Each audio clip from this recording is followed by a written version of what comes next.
It's the Bob and Tom Show. You love his plain speaking, straight shooting, no nonsense approach to solving callers' problems. You tune in to his nationally syndicated talk show every day to hear the wise insight and savvy advice he gives to his callers. You see, caller, what you got there is a can opener. You use it to open cans. A can opener? Huh. I never made the connection. Thanks, Mr. Obvious. You're a lifesaver. Yeah, that's what I'm here for, caller. He's Mr. Obvious, America's favorite answer man. There's not a situation that he can't handle with his sage-like wisdom and his quick-draw wit. Well, waste not, want not, caller. And now, Bob and Tom Productions is proud to present a side of Mr. Obvious you never heard before. Ah, I hit my head. Damn, that's smart. Was my mic on? Now you can hear for the first time the Mr. Obvious that the censors didn't want you to hear. It's Mr. Obvious, too hot for radio. Mr. Obvious, too hot for radio. We can't even play it for you in this commercial. It's just too hot. So, Mr. Obvious, I can't figure out why it's not working. Oh, well, I can tell you why it's not working. Oh yeah? Why is that? It's because you're a stupid idiot. That's why it's not working, you dumb. What? Cut. John, you can't say that on the air. Look, I'm sorry, but what the this dip doesn't even know how to operate his toaster? Come on, Bill. Don't we have anyone screening these damn calls? All right. Settle down, John. Don't settle down, John, me. And where the are those pictures I was supposed to see? Get down on the phone. If I don't get those pictures in here by 2 o'clock, I'm going to walk off this mother. You hear me, Bill? I'm not you. I've got money. You know what that means, Bill? That means I've got enough money that I can say you, Bill. Now give me some decent callers on the phone. These calls are ponderous, man. Ponderous. All right, John, we'll take care of it. And where's my orange smoothie? Damn it! I asked for a damn orange smoothie like 20 minutes ago. Mr. Obvious, raw, uncut, uncensored. So you see my point, caller? But no, I don't, Mr. Obvious. That's got to be the stupidest thing I've ever heard. I'm sorry, wait a minute. What did you say, you piece of You heard me. Look, we've got caller ID. I'm going to have a couple of my gorillas down there getting medieval on your ass. How do you like that, Mr. Tuffy? Huh? I'll make you think stupidest thing you ever heard. I'll be watching from my yacht while the cops are fishing your bloated carcass out of the river next week, pal. Hey, look, take it easy, Mr. Obvious. I was just kidding. Oh, yeah, just kidding, huh? Sounds like you just made the connection, right? You just made the connection, didn't you, mother? Huh? To order Mr. Obvious too hot for radio, call 1-800-EAT. That's 1-800-EAT. And so, Mr. Obvious, that was the last time I ever saw her alive. Oh, I'm sorry, caller. You've obviously mistaken me for someone who gives a Don't be a moron.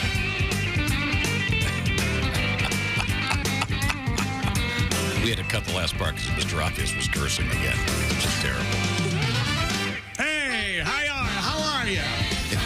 Hello there. How about you? Your How about you? script.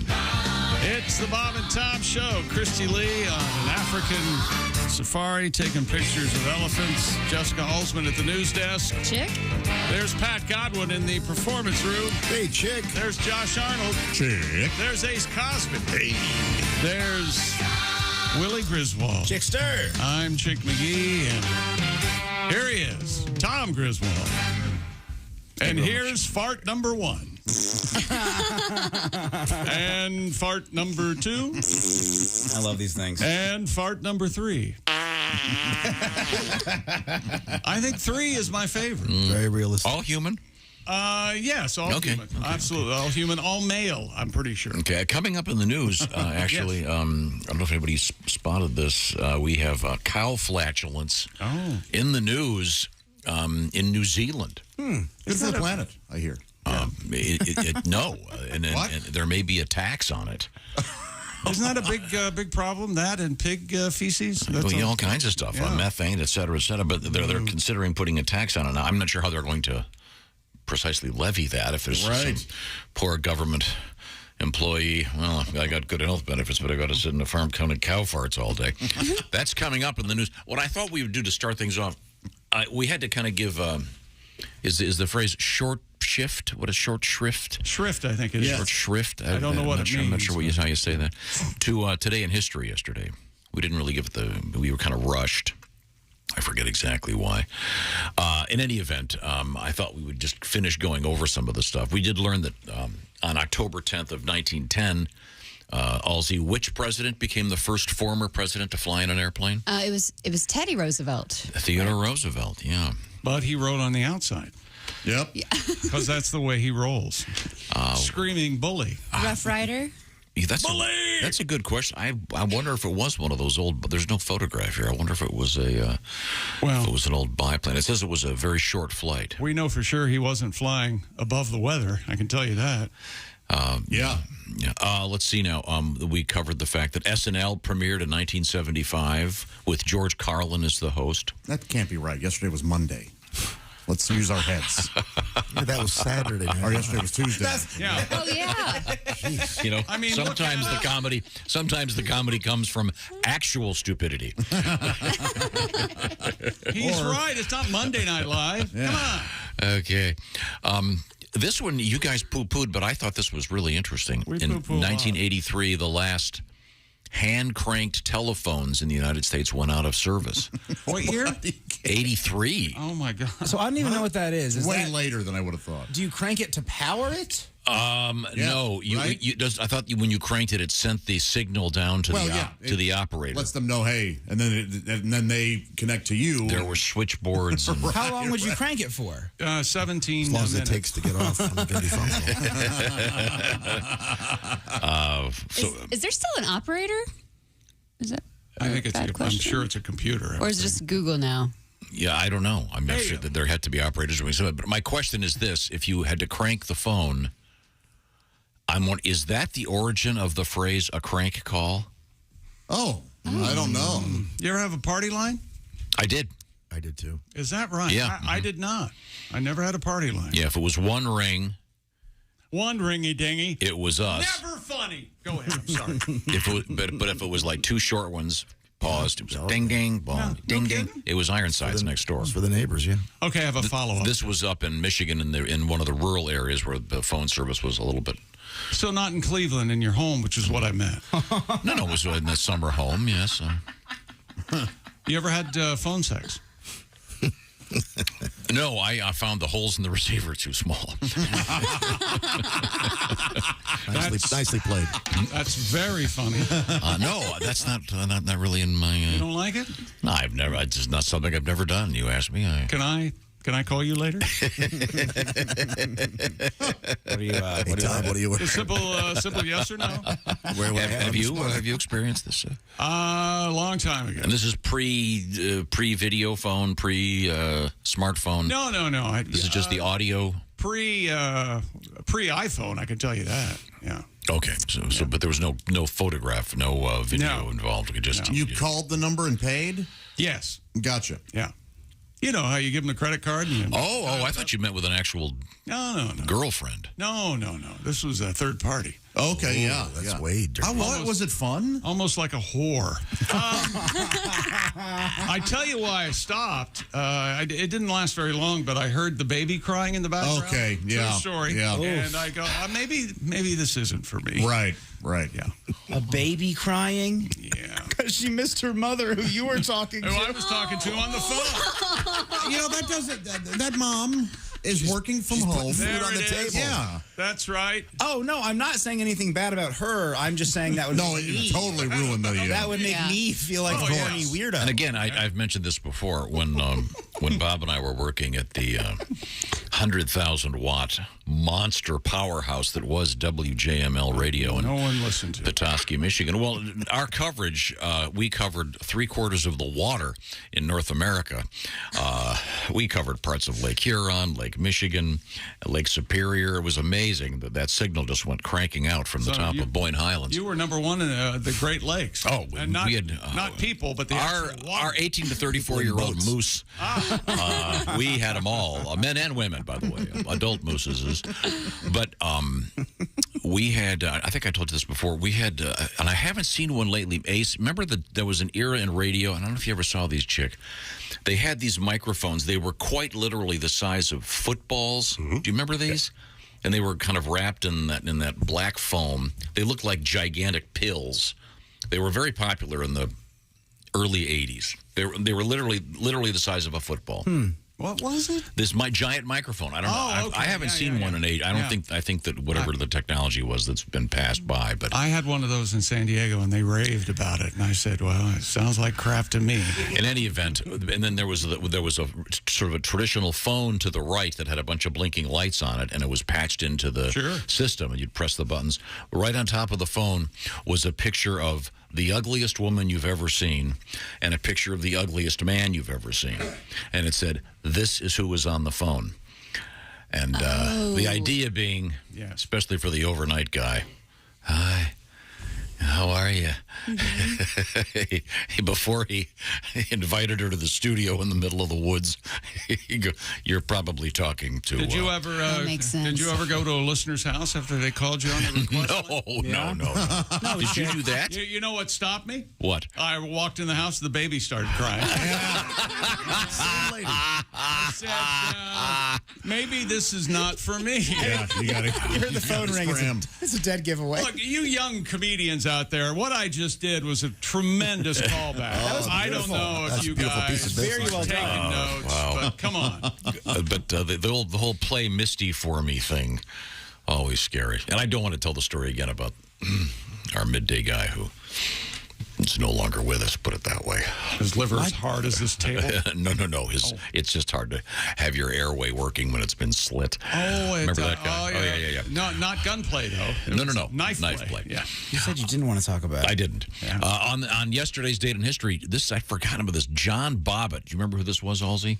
He lost his schmeckle to Lorena Bobbitt, Yes, correct? right. But on this date, he had publicly announced that he had had plastic surgery to increase his male member by 3 inches. And then, didn't he make a movie? Yeah, he did make a. He made an Wasn't it adult like film. Frankenschlong? Frankenweenie? Is that what it was? Was it really Franken? I thought it was like Frankenschlong. I'm pretty sure it was Frankenweenie. Yeah, and it was. There were still pictures that you had to hunt. Not that much, but it was misshapen, and I bet it was kind of a mess. Is it kind of like the Washington Monument? It's like a different color, a third of the way up kind of thing? It looked like he had a bump stock on his penis. And here I thought we weren't going to mention bump stocks today.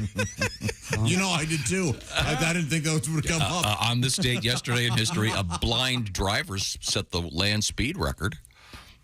Yeah, but he was like way out in the desert. Did you see the look in this dog's face? You're not going to hit it. The dog joke again. Thank you. We'll come back with more of this high-quality humor. Give me the sports teaser, please. Coming up, we had Major League Baseball playoffs last night, and Draymond Green is back with his basketball team. The Dubs is what they call them. They had a meeting yesterday about concussions in the NFL, and you won't find this surprising. No conclusion was reached. A couple of world records, and I'm going to call on Josh during sports. He doesn't know anything about it, but we had the opening night in North America for the NHL last night. Oh, a little bit of hockey. Now, I want to talk a little bit about, we were joking around about cell phones and that famous painting where it looks like the original settler, whatever, is arguing with some guy. But it looks like he's holding a cell phone in 1720, and people are going, time travel. No, probably a handheld mirror. That's a different story. But I want to talk about the digital age, and the latest thing in the digital age is digital health care. That's where Roman comes in, and Roman has this staggering offer. Generic Viagra, also known as sildenafil, $4 a dose. I'm talking about the health clinic that has been set up by our friends at Roman. We've been talking about Roman for years. No waiting room, no hassle. Grab your smartphone and be smart. Set your healthcare goals. Find out what's going on. You get started with a free online visit. A U.S. licensed healthcare professional will work with you to find the best treatment plan. If appropriate, if the medication is appropriate, Roman is famous for their free 2-day shipping and discreet packaging. Once again, Roman has an offer for Bob and Tom Show listeners. Generic Viagra, also known as sildenafil, $4 a dose. That's, once again, sildenafil, also known as generic Viagra. $4, less than a cup of coffee. So think about that, gents. GetRoman.com/BT show today. That's GetRoman.com/BT show. Now, when we come back, got some cool stuff in sports. We do have, for me, the funniest bank robbery story of the year. Everybody's okay, but you're not going to believe what transpired when you hear about this. And do you get anxiety when you go to check out for something and they ask you to donate to charity? Yep. A lot of people do, and it's in the news when we come back. This is the Bob and Tom Show. Hey, don't say we didn't warn you. There's laughter ahead. You guys want to grab lunch? We can't go anymore. Holy That's cow. a good day's work, everybody. This is Bob and Tom 24/7. Good morning, I'm Mark Allison. You're listening to Bob and Tom 24/7 on a Wednesday, hump day, everybody, and it is sexy time. Coming up in the 9 o'clock hour this morning, stay tuned all morning long. It is totally worth it. Allie Breen will be calling in or zooming her way in from New York City, and we will be talking about your relationships. That's right, our listeners send in letters to Allie about their relationships. You know, they might be having difficulties with this or that, or their boyfriend or girlfriend are doing this or that, and what can we do? What sort of advice can we give? And that's where we come in. We listen to the letters, and then we respond. And that is the fun part. Scorched Earth, Jessica Alsman sitting in for Christy Lee. Of course, she'll be here for all morning long, as well as with Allie Breen. Sexy time. That's right. On a Wednesday. Stay tuned. More fun and frivolity and complete coverage of your MLB playoffs coming up with Chick McGee right here on Bob and Tom 24/7. Good morning, I'm Mark Allison with a look at things you may have missed on this Wednesday, October 12th. A cyber attack blamed on pro-Russia hackers has played havoc with the websites of some major U.S. airports. The airport sites were rendered unreachable by what's known as a denial of service attack. It's when a hacker or hackers flood websites with so much junk data that those who have legitimate businesses are unable to log on. Officials say the delays in accessing airport websites, while a nuisance for would-be flyers, did not affect actual flight operations. It says records are made to be broken, but where does it say they have to be broken so soon?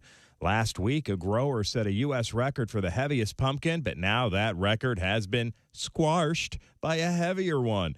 This one was grown by a horticulture teacher from Anoka, Minnesota, whose gigantic gourd weighed, get this, 2,560 pounds. That's a lot of pumpkin seeds, my friend.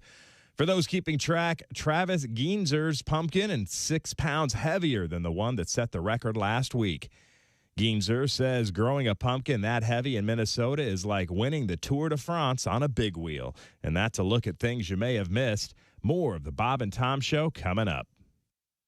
We got some extra from the Bob and Tom Show. With us in the studio, comedian John Garrett. You have a straight job? I mean, like a normal day-to-day thing? Yeah, I actually do. I'm actually a CPA, believe it or not. Yeah, and that spells party. Yeah, it does. Most people think CPAs are hysterical. Yeah. No, of course not. We're dorks, big dorks. But and honestly, on behalf of all accountants out there, I'd like to say that we don't all do taxes. Some of us prefer to embezzle. It's much more lucrative. I read recently Willie Nelson wrote a song called Whatever Happened to Peace on Earth as his little protest to the war in Iraq. And my immediate thought was, why does he care? It's not like it's his tax dollar being put to use. I mean, I think the U.S. government should write a song called Whatever Happened to Willie's 1040. Yeah, there's a tax joke for the accountants.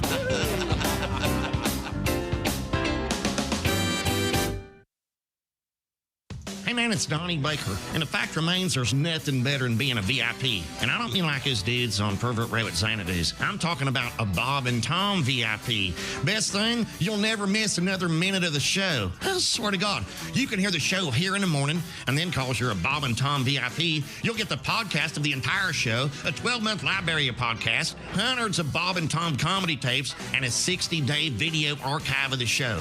Bob and Tom VIP. You have to get it. It's state law. Hi, everybody. This is Mark Sweeney, and you're listening to Bob and Tom 24/7. It's the most talked about show on television, The Bachelorette, where 25 eligible bachelors try to win the hand of one single woman. And now, Bob and Tom Television brings you a new twist on this hit show.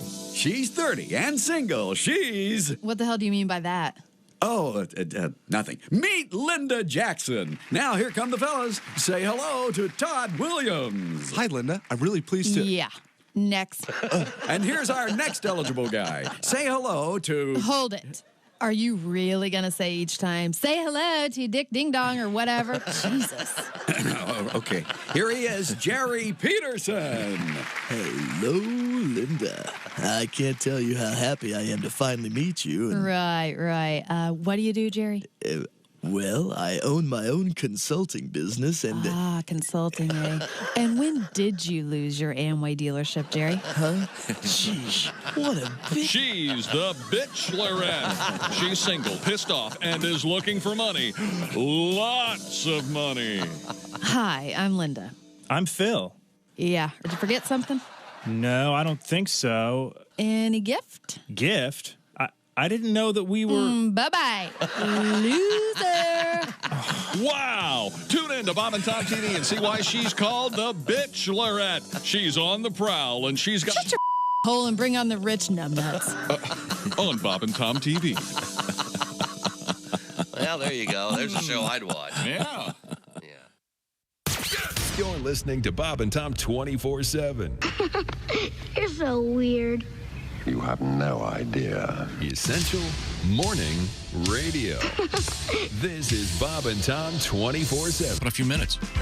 Hey, welcome back to the Bob and Tom Show. Jessica Alsman at the news desk. Hello. Christy Lee on that African safari, trying to capture a lemur and bring it back. There's Pat Godwin. Hey. They don't have lemurs in Africa. They're indigenous to the mainland of China. I don't know. Get your facts. Hey, Josh Arnold. I wish her luck in catching a lemur. Yeah, It'd be fun to have one around, wouldn't it? She could have a lemur party. Come over and meet Lenora, my brand new No, thanks. lemur.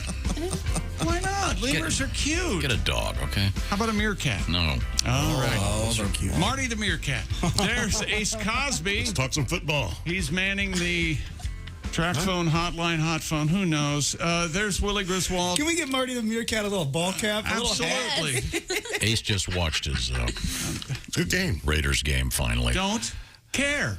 I'm Chick McGee, and here's Tom Griswold. Okay, now once again, a new feature, Yesterday in History. Could I have the music, please? We didn't really get a chance to delve into Today in History. Was yesterday. No. Well, you can just go with the regular. Thank you very much. There's Yesterday in History. Let's see, we had the blind driver creating the land speed record. This is an important one. Born in 1844, the ketchup guy, Henry John Heinz.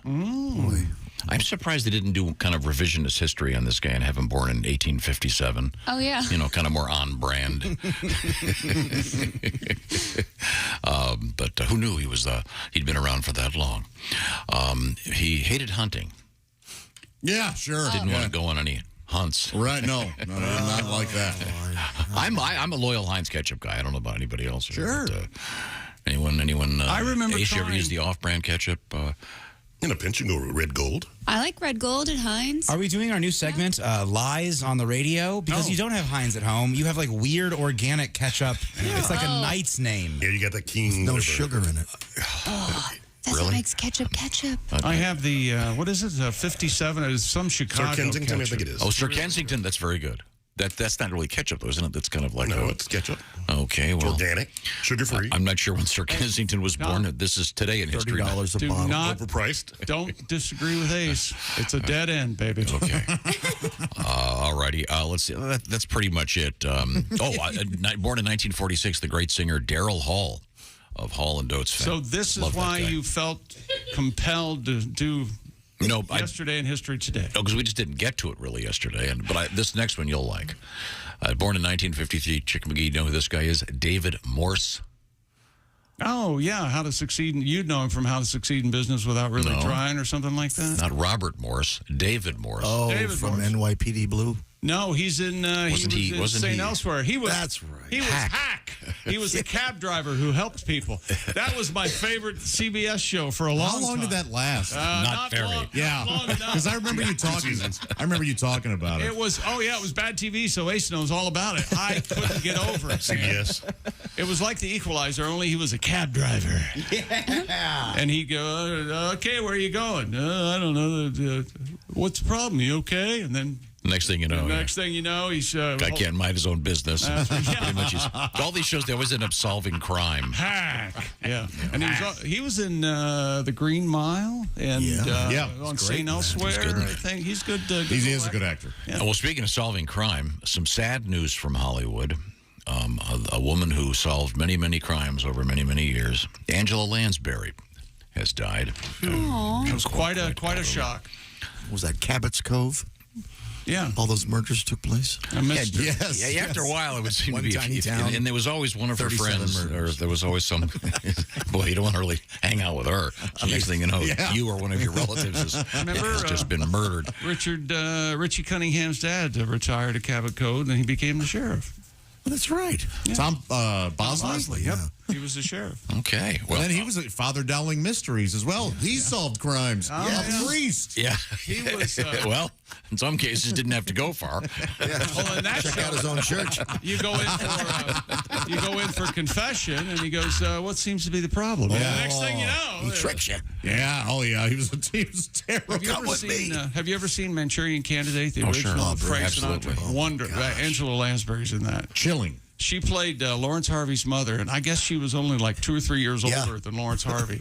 But she's amazing. She is amazing, yeah. Yeah, she acted for 75 years. Yeah, she did. Including memorable roles like Mrs. Potts in Beauty and the Beast. Sure. And, of course, Jessica Fletcher in the TV series Murder, She Wrote. Fletcher, by the way, is the name of one of my new puppies. Oh. Little feller. Hey, Fletcher, how are you, buddy? Fletcher. He's probably listening right now. You should have seen Tommy was telling me earlier about how he was out picking up poon with his puppy. I wasn't picking up poon.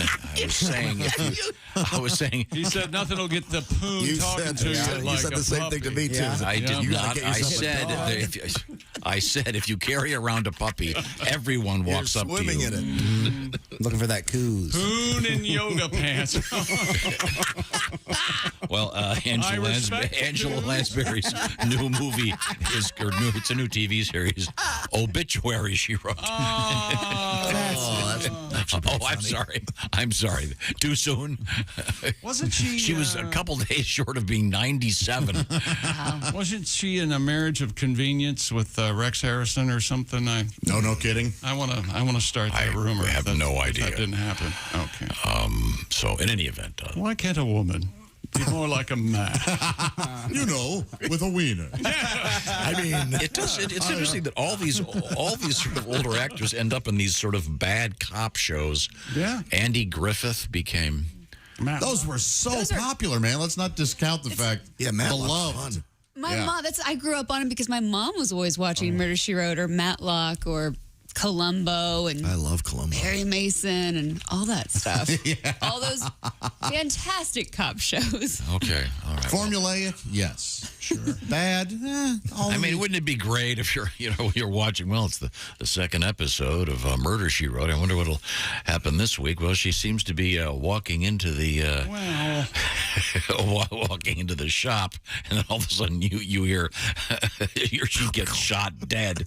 Well, it's short season. Don't think too much about it, Tom. A very special murder, she wrote. Jessica Fletcher shot. A very special. Flashback. She flashbacks in a hospital. It's a bottle episode. As she's dying, she goes, "This murder, I shan't write about." So she was a journalist, I guess? Is that what it was? No, she was a crime novelist. Oh, a novelist. But she always ended up solving crimes. Agatha Christie. Yeah. Well, you can see even like the Andy Griffith Show. Hey, Barn, how's it going? Uh-oh. No, Barney only had one bullet. Oh, and that was all the Yeah, that was it. We have a tribute to Barney coming You up. beat everything. You know that, Barney? Okay. In the world of sports, what do we have over there? Oh, me? Yeah. We'll get to that in a minute. Okay. But first, Dear Village Idiots and Josh. Oh. I recently found a 6-year-old video on your YouTube page. It must have been done when Josh first got here. Josh outlined how to effectively and impressively do a Tom Griswold impression. Oh, I don't remember this. And it's spot on. Boy, I don't remember. I remember doing the impression. I don't remember the video. Can we hear Josh do that again? You do a great one. Evidently, there's some guidelines for how you do. I honestly don't remember the guidelines. Maybe we can. I remember the first thing was don't do it 5 days prior to payday. I can give you a few guidelines. Yes. My signature where I lock in is the That's sort of like the Barack Obama "let me be clear." That's how you lock onto the impression. Really? One very important thing that he does. Chick, ask me any given question. So today, Willie, can you tell me what day it is? So here's the thing. Yesterday, I'd take Finley to basketball practice. Hart was on the other side of town at dance class. Swimming practice. He tells you about plans that have nothing to do with the conversation you're having. You didn't ask him about it. That's my big giveaway for the Tom impression. And if you come in here and you ask him about, you say, boy, I sprained my back climbing Mount Everest over the weekend. And Tom will go, I know about that. Boy. I was on Annapurna 2 weeks ago. Froze my ass off. You want a tough mountain? Fortunately, I had a pretty good pair of skis and Try K2. got down pretty quick. Boyne Highlands is actually known as the Everest of the Michigan. That's right. Whereas Nub Snob is the Annapurna. Don't you have to end it with, I gotta go? Just talking about Nub Snob with a guy yesterday. Nub Snob. Who? A barista? No, just we were talking about skiing. Skiing in Michigan. But right now, we're going to talk about sports with Chick McGee. Yordan Alvarez, a game-ending walk-off 3-run homer with 2 outs in the 9th. Tom, it don't get any more exciting than this. He hit it off Robbie Ray. Seattle had the strategy of using the Cy Young Award winner in a relief role and vaulting the Astros over the Mariners 8-7. It did not turn out the way the Mariners wanted. Here's how it sounded with Harry Callis's kid. He does play-by-play for the Astros. Alvarez launches deep right field, and this one is gone, and the Astros walk them off in Game 1. Yordan Alvarez, are you kidding me?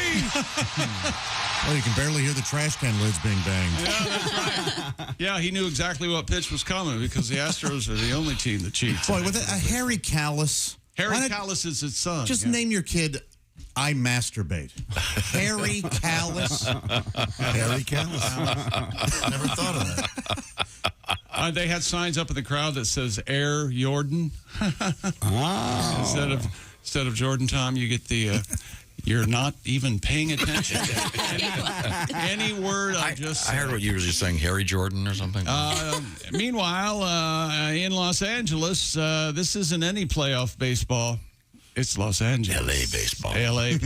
Trey Turner, the third child born, homered and doubled as the Dodgers started fast, held off the Pods 5-3 in their National League Division Series opener. Garrett Cole cruised for most of the night. Harrison Bader and Anthony Rizzo homered, and the Yankees beat the Guardians. Guardians take it on the chin 4-1. The Phillies beat the Braves 7-6.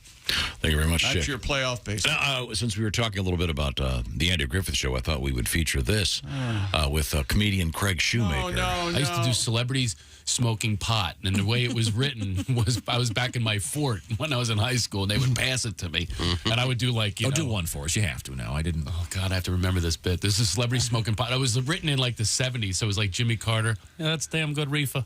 That was, the whole bit was all, everybody was Nixon, that's really good weed. You know, I love this. The whole bit. I can't believe I'm doing it. I'm Give trying me to remember. more. Give me more.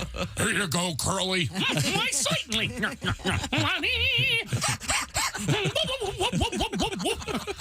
I can't believe I'm doing this ad. I'm not be doing. I'm trying to recreate this. Walter Brennan. Weeds making it's damn good reflux. Yeah, the bud's on fire. The bud's on fire. Mr. Haney from Green Acres. I did them all. Do it. Mr. Douglas, have I got a deal for you? A genuine imitation fur-line battery run bong for your smoking pleasure. I cannot believe I'm doing that. Mr. Haney. Now, I still do in my act, though. I do Barney Fife. Boom! What do you call that right there? The forbidden fruit. But I do all the characters of Mayberry in the show. Except for Howard Sprague. I can pull him. I used to do him smoking pot. Remember him, the town clerk? Sure. Bow tie? Oh, yeah. Whatever. Gee, Andy, fire up a fatty. I can't believe you're laughing at this. I should put it back in. No, Pot's making a big comeback. This is the biggest laughs I've got all day. Pot is making a huge comeback. You got to do it. Craig Shoemaker. I'm going to drop the Love Master and put in the pot Do routine. you do again. Floyd the Barber, too? Oh, yes. Oh, yeah. Do you do Aunt B? Yeah. Andy, there are seeds in my marijuana. Craig Shoemaker. And a little bit of a tribute to the Andy Griffith Show. Thank you very much, Craig. Coming up, we have more information in the world of sports from Chick McGee. Yeah, we have an NFL update. We've got an NBA update. We got world records and all sorts of stuff. We got some fishermen surrounded by hungry sharks. Yikes. For an extended period of time, I believe. Floating in the water. Yeah. But we'll find out what happened to those guys. Oh, and we have an update on our Big Green Egg Mini Max Week 5 winner. We have a winner, and I'll remind you that today you can get yourself signed up for this week's big win, because we're talking about the Bob and Tom Pigskin Pick'em. You could win a Big Green Egg Mini Max. Week 6. This is week 6, and you got to get your entry in prior to the beginning of the Thursday nighter. So you've got today and tomorrow to get it done. Just all you have to do is pick the winners. Our winner this week got 15 of 16, and there were several that did, so there was the tiebreaker. I'll give you the details coming up right now. This portion of the Bob and Tom Show is about security and feeling great and feeling secure and safe, and Chick McGee's the man. About peace of mind with Simply Safe, the do-it-yourself, design-it-yourself home security system. Is there anything that matters more than the safety of you and your loved ones? Well, we all know the answer to that. And Simply Safe protects you with cutting-edge security technology powered by 24/7 professional monitoring agents. Always have your back. Here's why I love my Simply Safe security system. It blankets my compound in protection with advanced sensors for every room, window, and door, and high-definition security cameras for inside and outside your home, and smarter ways to detect motion that only alert you when a threat is real, and even hazard sensors that instantly detect fires, floods, and other threats that come from inside your house. And their monitoring experts use proprietary advanced response technology to visually confirm when a break-in is real, so you can get the highest priority police dispatch. You can customize the perfect system for your home and then install it yourself in just a few minutes. Go to simplysafetom.com, and if you do, show us some love, and you can claim a free indoor security camera plus 20% off with interactive monitoring. That's go to simplysafetom.com. Remember, there's no place like Simply Safe. Did you read your proofread the sports story that I gave you about the world record with the parachutes? I did not. Oh, okay. I know it has to do with the elderly. But there's the date line is the important part of that story. I find that if I discover it as the listener discovers it, it's more fun. Yes, we all enjoy the silence of you reading ahead. That's right. Looking for big words. Thank you, Tom. I appreciate that. I don't have trouble with most of the big words. And by the way, that's what the ladies call me. The old week 6. Week 6. I like that. Greetings, hello, and au revoir. Be right back. It's the Bob and Tom Show. This NFL season, every Westwood One NFL broadcast.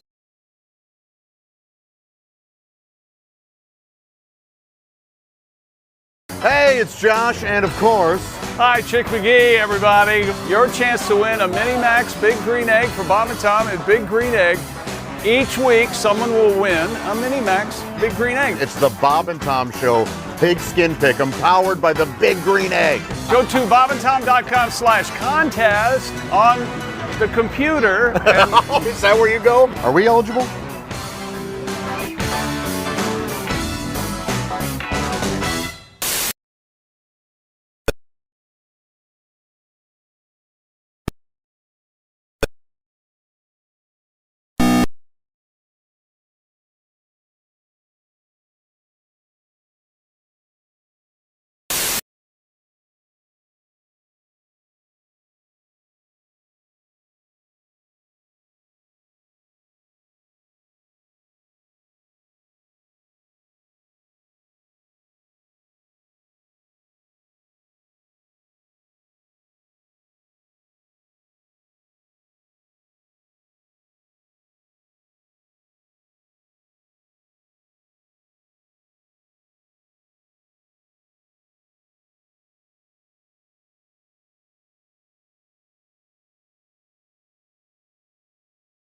All the other kids are going. He said, no, we just can't afford it. Tickets are expensive.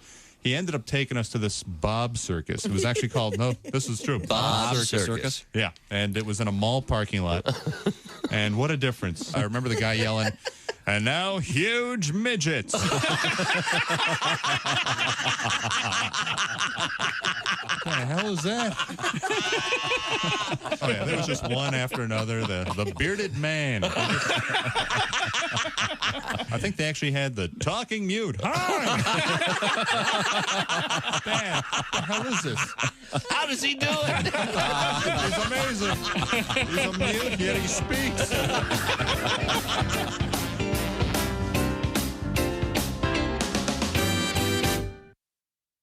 Hi, this is Dr. Will Miller, and you're listening to Bob and Tom 24/7, which begs the question, why do you need Bob and Tom 24/7? Congratulations to our Week 5 winner, Joel Mush from Boise, Idaho. That's right, he's taken home the Big Green Egg Mini-Max. There was a two-way tie for first place. Joel got 15 out of 16 correct. He only missed the Thursday night game, Indy versus Denver. But Joel beat the tiebreakers, making him the winner. And he also gets to pick alongside Chick McGee in the Shoe-In of the Week coming up later this week right here on Bob and Tom 24/7. So congratulations, Joel Mush from Boise, Idaho, our Week 5 winner. And you, yes, I'm talking to you. Wait, you're looking around? No, I'm talking to you. Could be our Week 6 winner. Just go to bobandtom.com/contest. Tell us who's going to win each pro football regular season game. There's no point spread. You just pick the winners. And if you pick the most winners like Joel, you'll be walking away with a Big Green Egg Mini-Max and bragging to your friends and family and everybody about how smart you are. So congratulations. And that's what we do around here. We make people winners and we keep people laughing. And that's what we'll do next right here on Bob and Tom 24/7. Good morning, I'm Mark Allison with your Bob and Tom News headlines. The head of the UN Nuclear's watchdog group said Wednesday the Ukrainian nuclear plant surrounded by Russian troops has lost all external power needed for vital safety systems for the second time in 5 days. International Atomic Energy Agency Director General Rafael Grossi said agency monitors at the nuclear power plant reported the interruption and said the backup diesel generators are keeping nuclear safety and security equipment operational for now. He said the repeated loss of power at the plant is a deeply worrying development. President Joe Biden says there will be consequences for Saudi Arabia as his administration begins reevaluating the U.S. relationship with that kingdom. That's after the OPEC Plus alliance of oil-producing nations announced it would cut oil production. Biden said in a CNN interview Tuesday he was weighing action against the Saudis, but declined to detail any potential next steps. The OPEC Plus production cut expected to help Russia pad its coffers as it continues its nearly 8-month war in Ukraine. Meanwhile, Democratic Senator Richard Blumenthal of Connecticut and Representative Ro Khanna of California have introduced legislation which would immediately pause all U.S. arms sales to Saudi Arabia. For decades, Chinese journalist Ho Pin has made accurate predictions about who would ascend into the ranks of China's leadership. But this year, just weeks before Beijing reveals its next generation of leaders, Ho says there's little point. He says Xi has consolidated power to such a degree that no matter who's promoted, they'll have to obey Xi's rule. That's a sharp contrast from an earlier era, he says, when political factions jockeyed for control. Though Xi's power has certain advantages, Ho says he also worries Xi could become a lifelong dictator. And that's a look at your news headlines. More of the Bob and Tom Show coming up. Think you know your pro football and want to put your knowledge to the test? Then play Pigskin Pick'em every week at bobandtom.com. This is your chance to win a Mini Max Big Green Egg. Just pick the winners of this week's pro football games and you could win a Mini Max Big Green Egg. Head to bobandtom.com/contest and play Pigskin Pick'em. And don't miss the Chick McGee Shoe-In of the Week, Thursdays on the Bob and Tom Show. You're listening to Bob and Tom 24/7.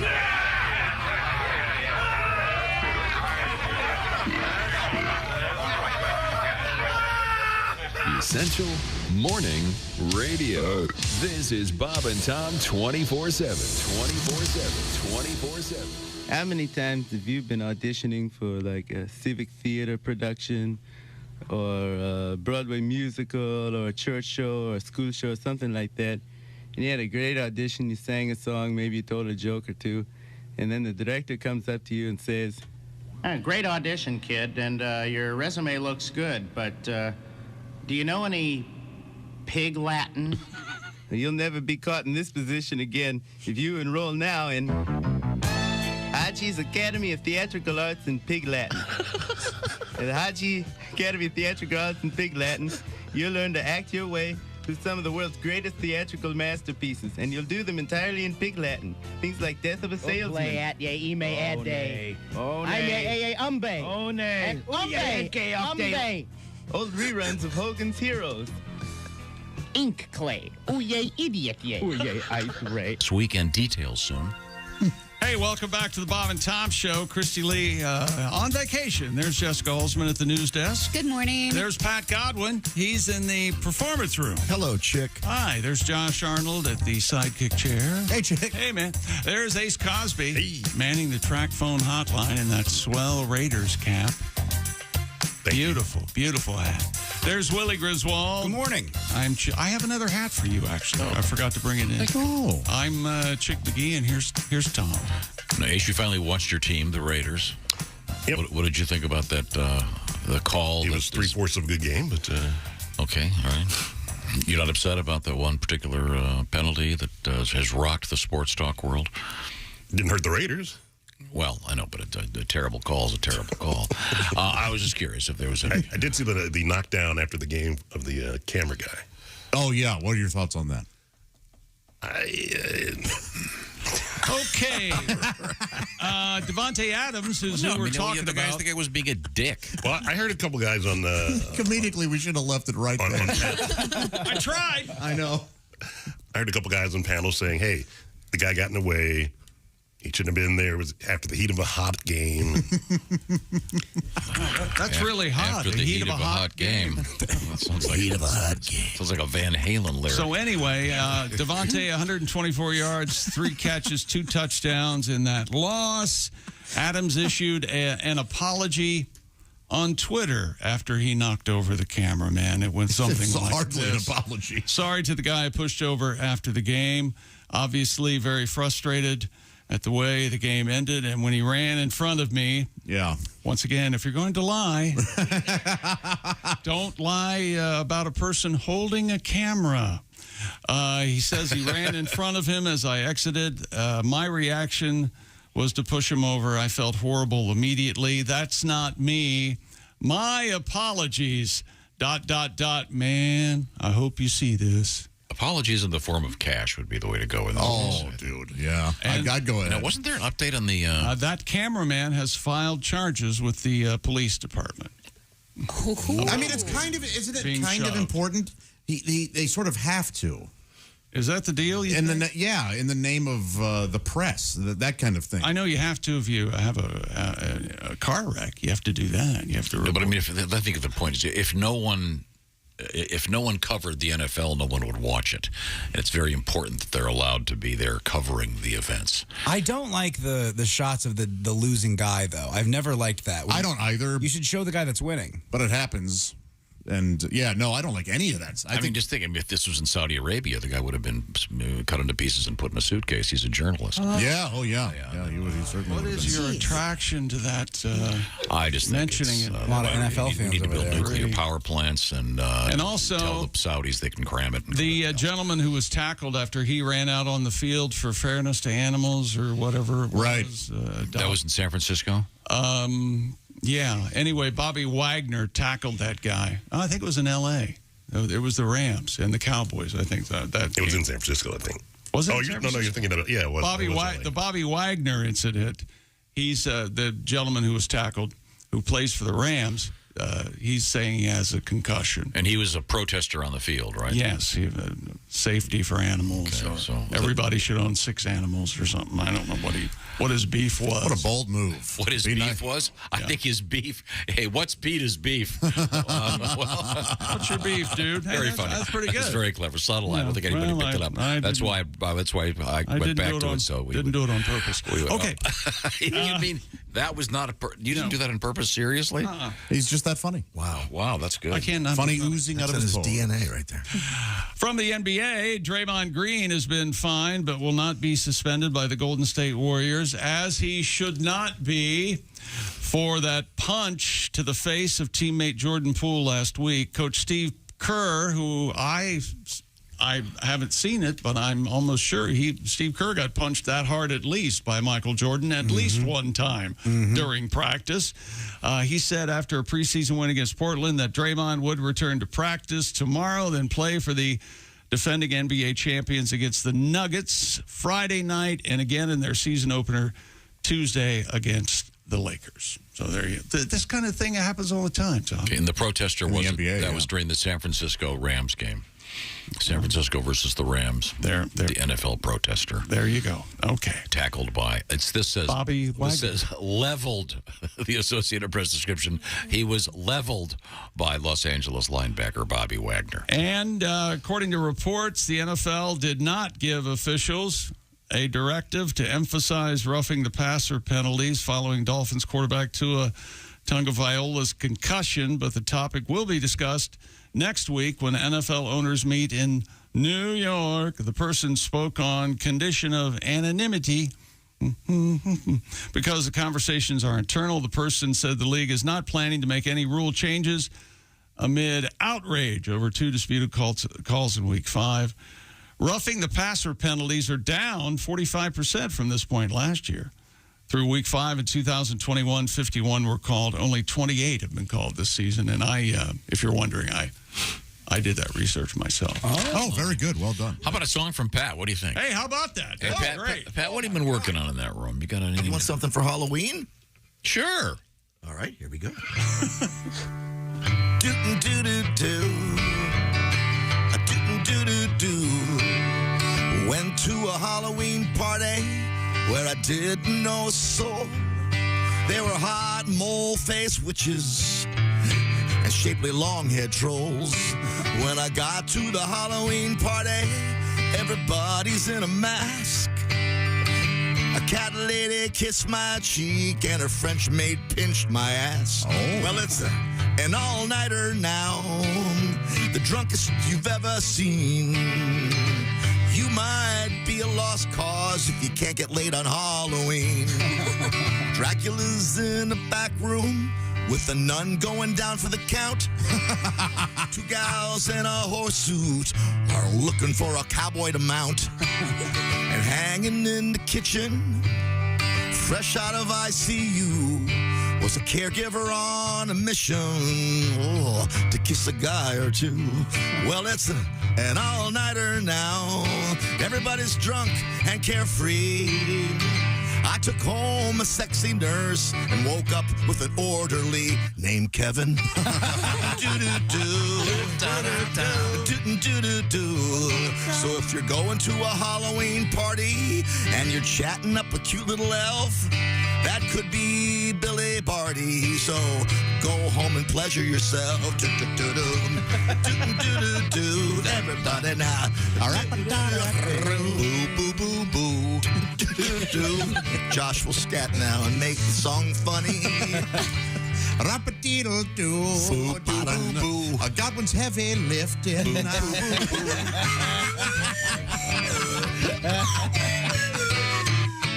Yeah. Close. Hey. Thank you very much. With our apologies to the great Rick Nelson. More sports coming up. Not that great. All right. Thank you very much. Also, asteroid update from NASA. Hey, why don't they call hemorrhoids asteroids? That's a Robert Schimmel bit. I will not have you besmirch the wonderful Schimmel. So anyway. Also coming up, a very interesting Blink 182 update. Yeah, man. What are those kids up to? Well, you're going to be surprised. Well, first of all, they're not kids. Yeah, they're on their close 50s. to my age. Yeah. We'll find out.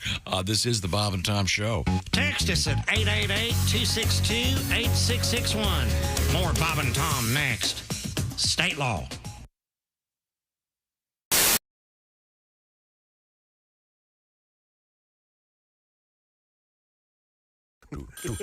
Thank you, Josh. Made my day. Could you get the phone for me? Hello, Bob and Tom Show. Hey, fellas. Oh, hey, Floyd. Hi, Floyd. I've enjoyed your Chick Has the Flu program. Chick's got the flu. We've got Jeff Oskey sitting in for him. I heard you talking about adult bookstores a few minutes ago. You know, Christy was talking about how she was in one.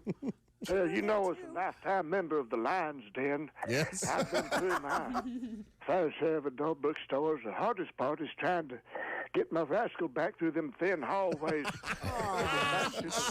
8 shows, of course, and then sometimes you'll have a fella headed out while I'm trying to head in. It's kind of like playing the bumper cars. I have a hard time navigating in places like that in the scooter. Last time I kindly got stuck trying to head out. And I hit what I thought was a speed bump. It didn't have enough juice in my battery to get over it, so I called for the clerk. He put the toenail clippers down and then raised the fuss about it. And I said, why the hell you raising the fuss? Put a speed bump right in the middle of an aisle, and I'm trying to get out. He explained it wasn't a speed bump, just a double donger that fell off the shelf. It worked like a set of stop sticks on my rascal. They've got just about everything in there. You know, I always enjoy the selection of music, of course. Most of them play the hits of the 70s, 80s, 90s, and today. Something I like to do, walk out of an adult bookstore and act like you got gum on the bottom of your shoe. Oh, yes. Then pick it off and hold it up to your nose and say, I can't believe it ain't butter. Boy. Pick a shine. Christy, I don't know if you've ever been to the Lions Den, but we still got $12 left on the gift card I can send you. No, that's okay. Thank you. I recommend you wear your Crocs. Good night.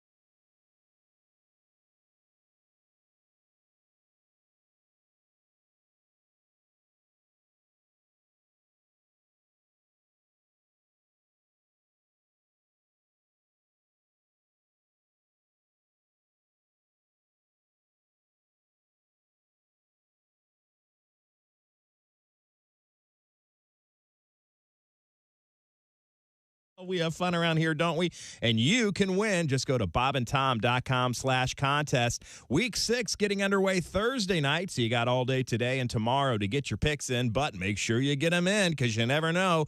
You could be like Joel Mush of Boise, Idaho, walking away with a Big Green Egg Mini-Max. And good luck from all of us at the Bob and Tom Show, and thanks to those at the Big Green Egg. I'm Chick McGee with your Bob and Tom Sports Update. Jordan Alvarez, a game-ending 3-run home run with 2 outs in the 9th off Robbie Ray. wrecking Seattle's strategy of using a Cy Young Award winner in a rare relief role and vaulting the Astros over the Mariners 8-7 in Houston in their playoff opener.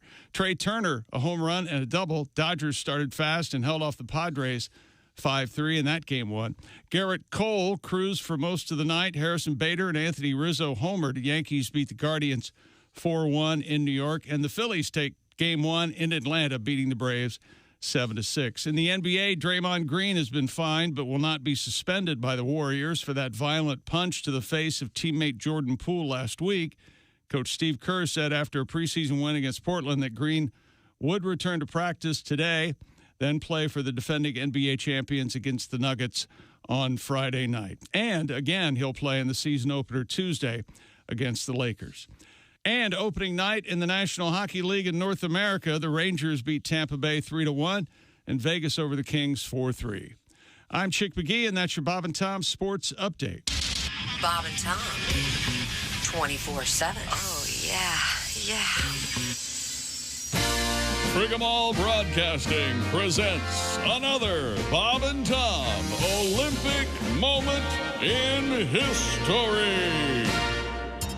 Beautiful Katharina Witt of East Germany became a household name in women's figure skating after her gold medal performance at the 1984 Winter Games in Sarajevo. 4 years later, at the Calgary Games, she successfully defended her title.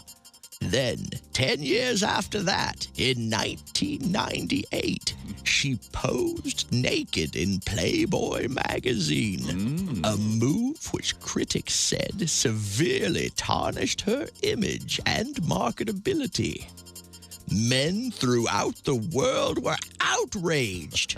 If Katerina were going to pose nude, why had she not done it in 1988 when we were all fascinated by what she must look like without clothing? Yeah. To wait 10 years after her physical prime, when we had all clearly moved on to Nancy Kerrigan, was a slap in the face to male fans everywhere and goes against the very spirit of the Olympic Games. Yes.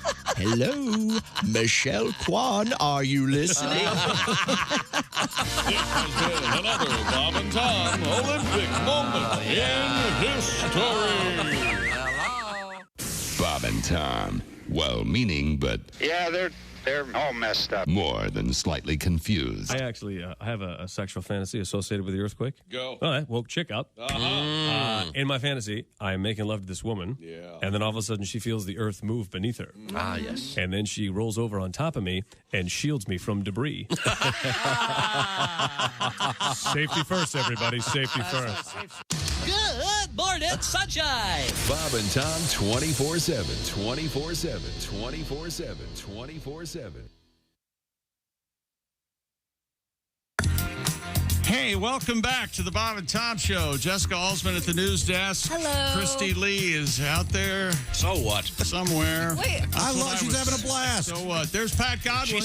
She's with her whole family and her boyfriend. There's Josh Arnold. He called Amazon yesterday trying to see if they could send him a pre-noosed rope. The term pre-noosed is amazing. I'd like a 6-foot noose and an 8-foot ladder. There's Willie Griswold. Are you tired of learning how to tie your own knots? Boy, they do have everything at Amazon. Hi, Willie. Hey, man. I'm Chick McGee, and here's Tom. I'm hoping you can't get a pre-tied I am noose. too, yeah. I'll bet you can. Unless for theatrical purposes only. Right. That is some... Never mind. Where were we? Oh, I know. We were talking with Chick McGee at the sports desk. What have you got over there? I've got one of these. Stupid world record. All right, here we go. A horticulture. You know, you could lead a horticulture, but she won't learn anything. A class. You think, Tom? Horticulture teacher from Minnesota, which has to do with the study of history, of course, set a new U.S. record for the heaviest pumpkin. Wow. Travis Geinger of Anoka. Oh, yeah. Oh, Anoka. yeah. That's up there near Brainerd. Oh, yeah. Go over to Sven and Oli's, get a pizza. Set the new national record and won an annual pumpkin weighing contest with a giant gourd weighing 2,560 pounds. Man. Oh, my gosh. What was that, like 5 tons? That's ridiculous. How do they know there aren't lead weights in it? Yes, I know everything. After the fishing thing, I mean, how hard would it be to shove some barbells inside a pumpkin? I think I found the definition of sad. Are you ready? Mm-hmm. He drove the massive pumpkin 35 hours to see his hard work pay off. All right. That's not sad. You get in the car, turn on a podcast, an audiobook, you go show your pumpkin off to your buddies. That Fun road is trip. dismal audiobook. You can go through Tolstoy's catalog. My God. Where is he from, Chick? The 49th, he's from Minnesota. He's, the horticulture teacher. But, I mean, where'd he drive? The 49th World Championship Pumpkin Weigh-Off was in Half Moon Bay, California. There you go. Wow. Okay. Geinger also won the same contest in 2020. He beat the previous record set just last week in New York, where a grower raised a pumpkin weighing 2,554 pounds. That one was hollowed out. It's now the Peter Pumpkin Eater residence. Oh. I bet he can't order pizzas. I would like a large meat lovers. Last name? Pumpkin Eater. It's hymenated, as Donnie would say. Hey, don't call here again. Can you grab that? Hello, Bob and Tom Show. Hey, Bob and Tom, it's Donnie Baker. Oh, hey, Donnie, I was just talking about you. Yeah, and I hate to interrupt sports, but I heard you guys talking about them midgie flies at the Browns game over Yeah, weekend. the little tiny little flies, the midgies, yeah, they cause quite a problem. Well, I hate flies, especially them ones that are always hanging around wet dog Peters, you know? And for some reason, them things just love flying around my face. It's one good thing about having a righteous mullet because, just like a horseman, I can use it as a fly swatter. Oh. But now, it ain't even flies buzzing my tower. I had to call you guys because I got this damn cricket loose in my house. It's driving me crazy. Oh, I hate that. And, of course, when I called you guys, it shuts up. Yeah. And I need to get rid of it because I can't find him. And then yesterday, I hear another cricket in my house. Oh. So apparently the first cricket's chirping's lured a mate, but they're on opposite ends of my house. So it's like they're playing Marco Polo or Red Rover. I swear to God, it sounds just like Josh Arnold's back on stage in Toledo. Donnie. Well, this past weekend, I put a couple mouse traps with Cheese Whiz out trying to catch these damn things. Do crickets like Cheese Whiz? Well, except for you, Tom. Every living creature on the face of the flat earth loves Cheese Whiz, dumbass. That's why it's still the #1 selling compressed canned good in the market today. I didn't know that. Well, the traps didn't catch any crickets, but guess what? I did accidentally wipe out a mouse infestation I had no idea we even had. 6 mice in one night looked like a mafia hit when I woke up. So here are my thoughts. Let me just think. I'm thinking about, to beat this cricket, just getting a timber rattler and solve my cricket problem. Of course, that comes with pros and cons. Well, like a pro would be, no more crickets. And then the con would be being terrified to sleep in your own house regularly. But then a pro would be no one has to crash on your couch anymore. And I'm talking to you, Lonnie. And then a con would be being murdered by your own pet. Yeah, sure. So I'll wait on the snake, but I've already set off 3 flea bombs and gone through about 12 cans of Raid this morning trying to kill these chirpy little bastards. But now I'm starting to feel woozy and woofy speaking in tongues. No. I better go crack some windows. Yeah. I gotta go. That kind of reminds me of the story we had yesterday about the mouse traps. I'm still trying to figure this out. This guy in Memphis. Yeah, what's to figure out? He's on video, and he goes up to, I guess, the apartment complex has a drop box, and it said that he dangled mouse traps in there, and they somehow, I guess, they snapped on the envelopes in there. He pulled them out and had the checks. Right. Makes sense. It's like a claw machine at your local arcade. But it has a little bit a better grip than the claw machine, obviously. Pretty clever. Yeah. Pretty cool idea. Did you ever play with mouse traps when you were a kid, Josh? I mean, kind of. Yeah, we would sort of poke at them to see if we could get them to go off without getting hurt. You ever see a full-size rat trap like that with the big spring on it? They're terrifying. Like, I've seen them where they're kind of like they almost look like a miniature tractor trailer, and they have like a crazy spring-loaded thing, yeah. Have you seen the fake rat in a trap? Actually, you'll see it this time of year around Halloween. It's like mechanized, and it looks like the rat is suffering. And the rat, his neck is stuck in the trap, and he's trying to get free. And then if you push it on the back, it sings that Big Mouth Billy Bass song. It's kind of fun. It can be a good time. Take me to the river. Yeah, it's the same thing. What kind of royalty do you suppose the writers of that song got? Probably a pretty good deal, you think? Didn't David Byrne write that, or who? I don't know. I know they did a version. Al Green did the first version. Al Green? Yeah. Were you there, Pat? When I was, yeah. Al and I wrote that together. Oh, my God. Well, yeah, back to sports. We've all been looking at the Davante Adams pushing the photographer in Kansas City, and they've got a brand new angle. And Tom, you want to cover this because we all came to the I haven't seen it. Same realization the new angle. as. The new angle is Davante Adams never breaks stride. He never shoves it. And the cameraman jumps in front of him, which is arguably his job, I guess. Right. And it was honestly an accident, and Davante bumps him. It really looks like an accident. And the photographer goes to the ground. So I don't know. So that was not the original description. No, it wasn't. No. And I do not see him do anything wrong here. I don't know why we can't move on, but this guy's filed a police report. So maybe there's really honestly something wrong with him, which would be a shame, as I'm trying to be in both camps. Okay, good. Very good. Very good. More sports coming up, including, yes, ladies and gentlemen, a world record from a far-off land called DeLand, Florida. Is that right? That is absolutely right. Wow. Wow, and interestingly enough, the record was not set on DeLand, but in the air. Oh, how about that? Exactly We'll find out about that. By the way, it's time to congratulate our winner in Week 5 of the Bob and Tom Pigskin Pick'em.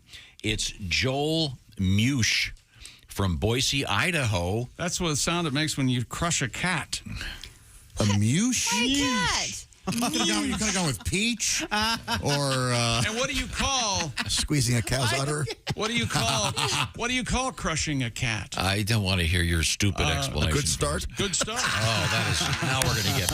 I love my cats. I love my cats. No, cats are jerks. Cat owners know the cats. We have a cat story coming up. Coming up, we do have a really good cat story in the news.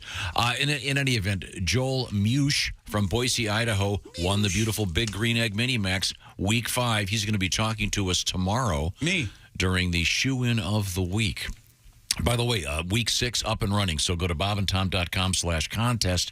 Pick all the winners in the NFL this weekend. And you don't have to go against the spread. Just pick the winners, and you could win yourself, if you get lucky, the Big Green Egg Mini Max. And there were a handful of winners this week, and there was a tiebreaker, which Joel won. We'll look forward to talking. And I just got Mush. Mew is sort of a cat now. Yeah, so I apologize. That was my fault. No, I'm thinking cat was the right choice. You said, peach. Or that doesn't make any sense. No, you were actually making Mew. Jason Mewes, maybe, but no, don't do that to his name is Joel Meowsh. No, it's. But you can say that a cat mews. It's Mush. The pronouncer's right there. It's Mush. I know, but a cat says meow. No, but a cat will mew as well. Cat will mew. Purr and mew, yeah. Okay. Yeah. Actually, a kitten will mew. So mostly kittens mew. Get them when they're young. Coming up, we have Pussycat News. Do we? Yes, we do. It's a good, interesting story. Right now, let's talk about the season of steak. Oh, that's right.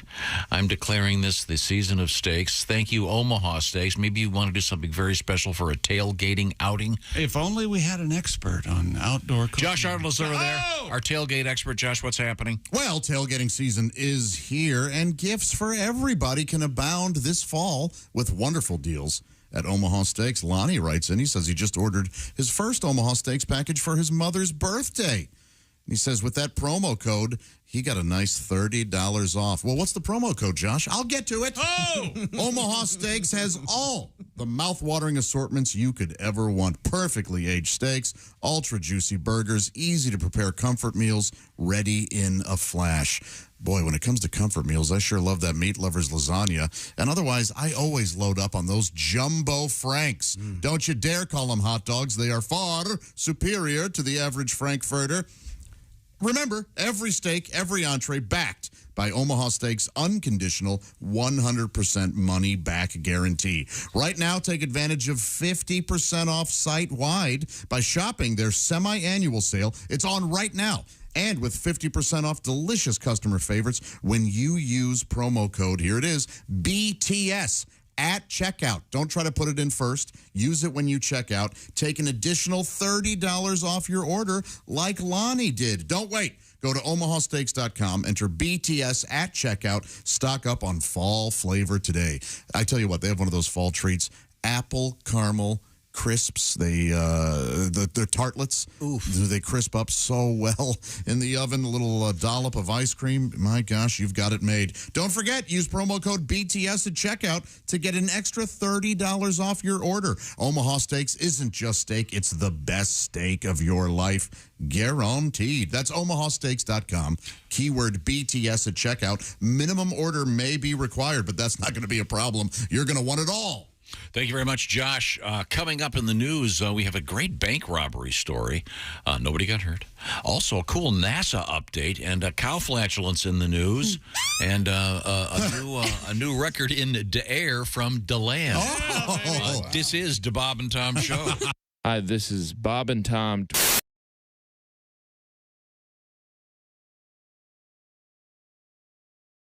Hi, everybody. Chick McGee here from the Bob and Tom Show. I want to tell you about the NFL season coming up. We got together with the folks at Big Green Egg, and each and every week, you're going to have a chance to win a Mini Max Big Green Egg during the Pigskin Pick'em program on the Bob and Tom Show.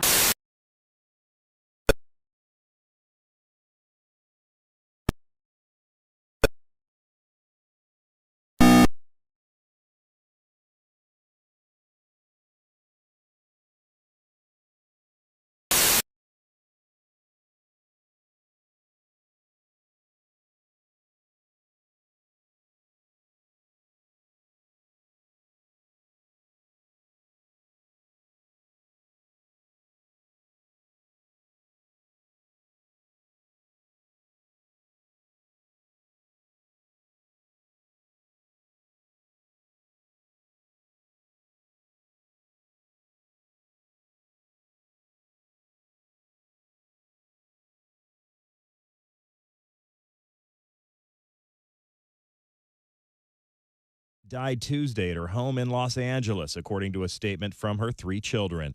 Lansbury won 5 Tony Awards for her Broadway performances. She earned Academy Award nominations as supporting actress for 2 of her first 3 films, Gaslight and The Picture of Dorian Gray, and was nominated again for The Manchurian Candidate, her deadly portrayal of a communist agent and the title character's mother. I can't tell you how many episodes of Murder, She Wrote I saw at my in-laws' house.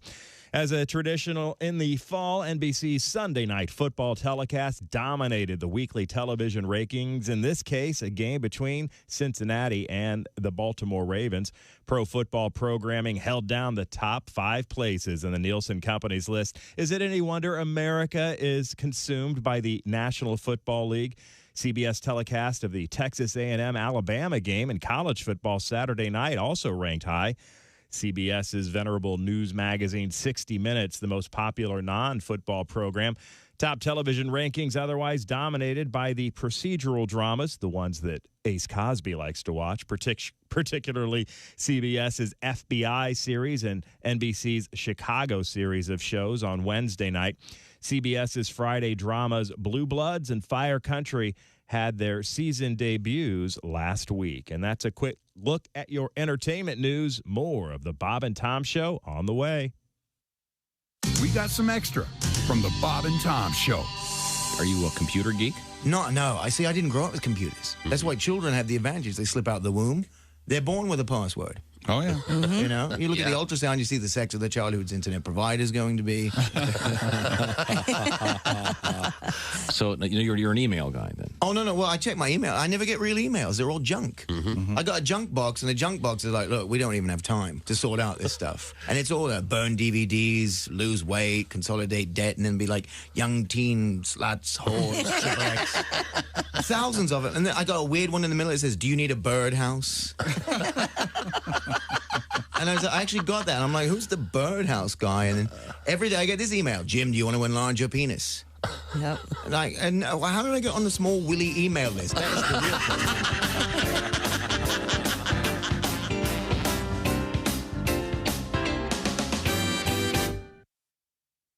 Hey, guy, it's Kid Tarmac. This is Bob and Tom 24/7. Kid Tarmac. The next time you're traveling, don't forget about the historical and beautiful state of Illinois. Catch a Cubs game at Wrigley Field in Chicago. Hit a riverboat casino in Peoria. And make sure you visit the charming community of Effingham, Illinois, where Interstate 70 meets the Little Wabash River. And whenever you're in Effingham, visit the Effinghouse Family Restaurant. Founded in 1854 by the corpulent railroad magnate Colonel Harry S. Effing, the Effinghouse Family Restaurant is one of America's oldest and finest dining establishments. Start your day with the delicious Effing Country Breakfast featuring an Effing omelet with toast, grits, and a big Effing beverage of your choice. Or try our BED, the Big Effing Deal.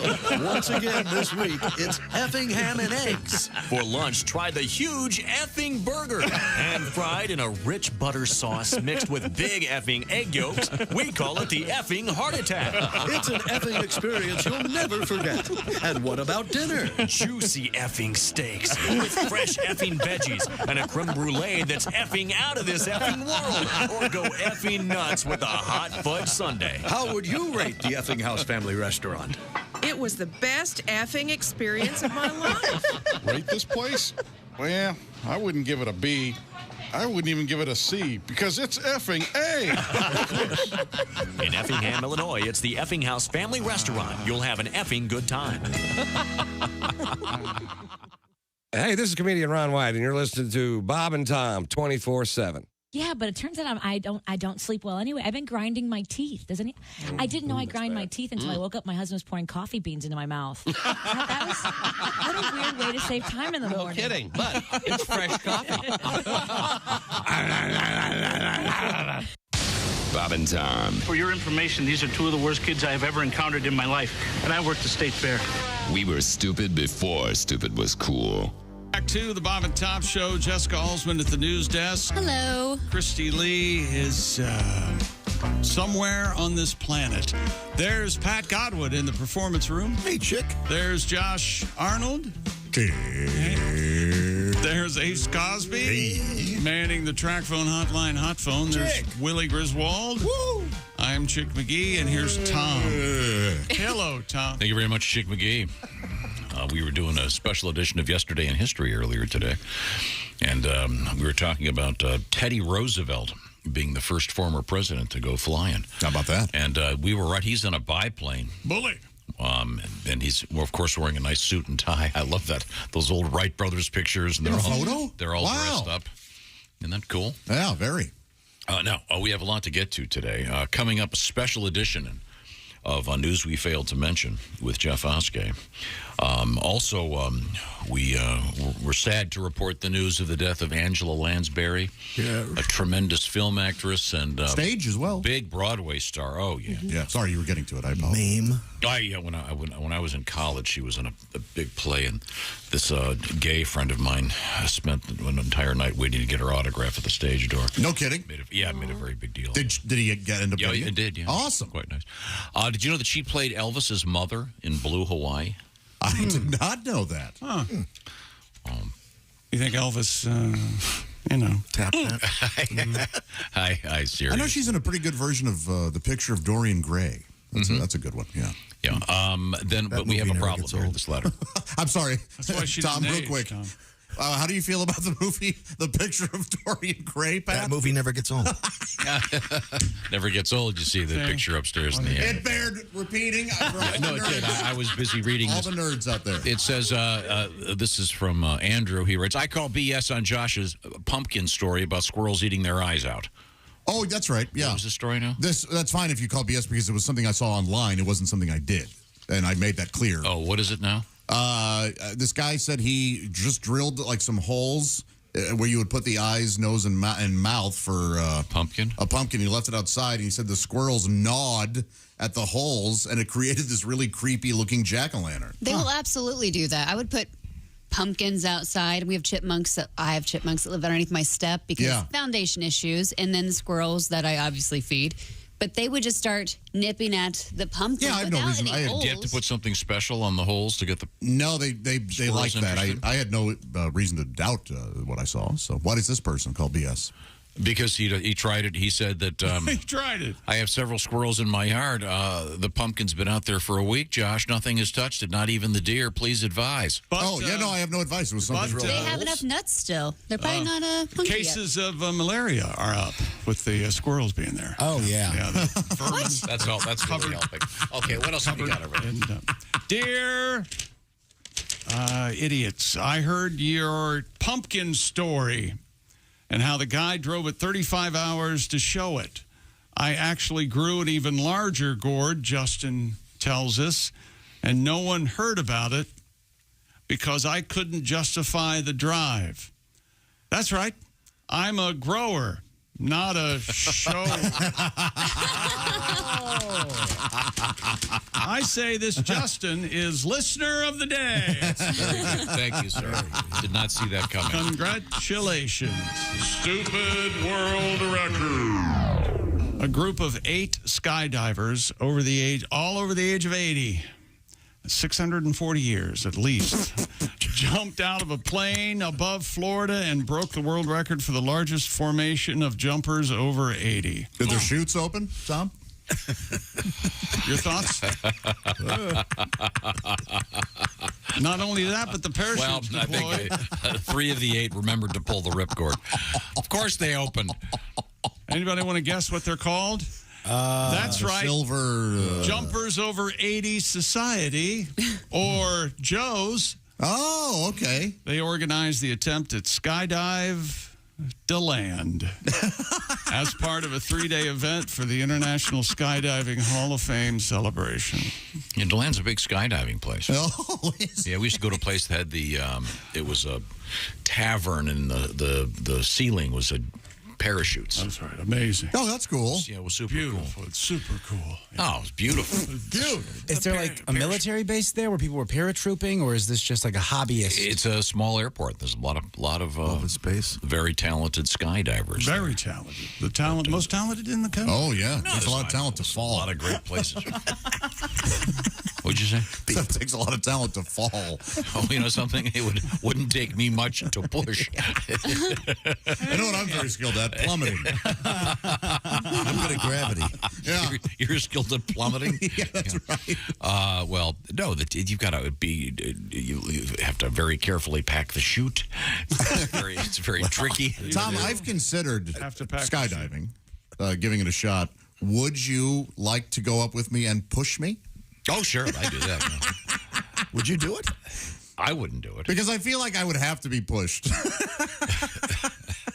Or would you rather like hire 4 like strong men, and they can 2 on each side of me, and they do that heave one, yeah, they heave me out. Oh my gosh! As I'm screaming.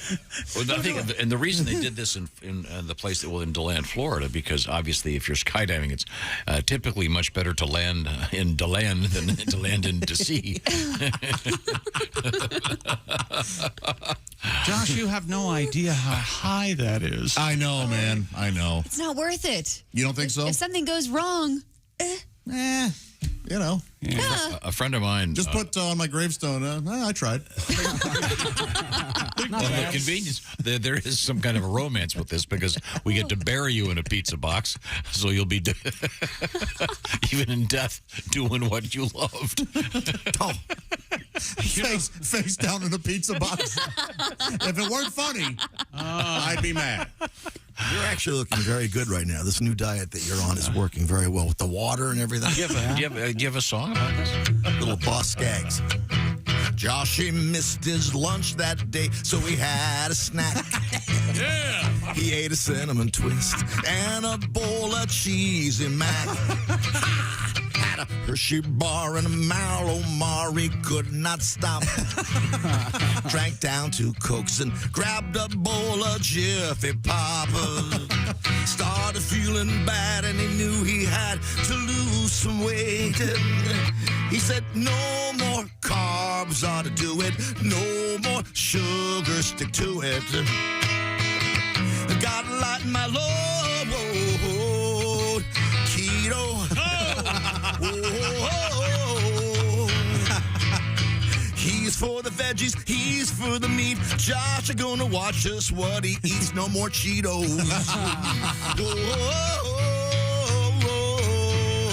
No more pizza or French fries. No more donuts or cream pies. Well, maybe one for the road. Back to keto. Very silly. Nice tribute to Boz Skaggs. Oh, yeah. The Lido Shuffle. The Keto Shuffle. Well, that's great, Pat. Thank you very much. Is that sports? Well, no. See if you can tell me. I know what this is, but see if you can tell me what this sound is. Are you okay?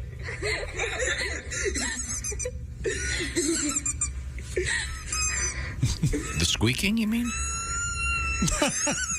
Can you tell me what that Sounds like a dog toy. Or... Yeah, did a dog potentially swallow it? And it's close. A teen turned himself into a squeaking machine after accidentally inhaling the whistle from a dog toy while playing around at their home in Montgomery, Texas. Video taken by his mom shows her 13-year-old son Jonathan squeak when he laughs as they waited in the emergency room at Conroe Regional Hospital. Oh, that's amazing. Speaking to reporters, Serrano said that Jonathan was chewing on a dog toy to annoy her when she jokingly made a slapping gesture with a soda bottle, and he accidentally swallowed the plastic squeaker as he tried to duck out of the way. Oh, I bet that has a lot of views. In fact, kids, you need to do more things like this if you want to be internet famous. That's exactly right. So sure, occasionally you'll have an airway blocked and it'll be a dead one, but hey, what the hell? Yes, acceptable losses, we call that. Mm-hmm. But this is going viral. Are you okay?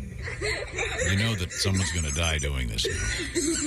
Yes. Some moron's going to go, well, little Billy was trying to be internet famous. And what matters, 1 like or 50,000 retweets? Right. That'll get you going. There you go. Wow. Much like skydiving, you take a risk. Why not? No, obviously don't do this, but yeah, that is funny, the circumstance. Yeah. So the kid's deliberately chewing on a dog toy to annoy his mom. Swallowed the dog toy. And then mom acts like she's going to hit him. Yeah, maybe she should have. Yeah. I thought, you didn't believe in corporal punishment, did you? Did you spank Willie when he was a little guy? I don't think I got spanked. You did? Yeah, there was no paddles involved. There was no belts taken off. I remember doing it when if they run toward a busy street, you got to, when they're really little, you got to. Well, no, you can't do that. Oh, I don't remember any whacking. My dad treated that like cigarettes. If you ever got caught smoking, he'd make you smoke the whole pack. If ever I ran out in the street, he was like, well, and he took me to the nearest highway and I had to run across. That'll teach you. Yeah, I learned quick. Yeah. So same thing when he taught you how to swim, right? Threw you in a burlap bag and threw. Is there a follow-up? Did the doctors have to... they had special tweezers to get into this kid's airway to get the thing out, or yeah, they must have. Did the doctor rub the kid's belly and go, "Good boy, it's a good boy, little Bob, it's a good boy"? He had to go to 2 different hospitals. Doctors were able to remove the tiny squeaker with a scope and send them home around 2 in the morning. Okay. Sadly, it was a sigmoidoscope. I had to go in from the back. That'll learn you. And I would poop. Have you ever had to do that? Get a colander out and fish for something coming out in your feces? No, have never swallowed anything of that nature.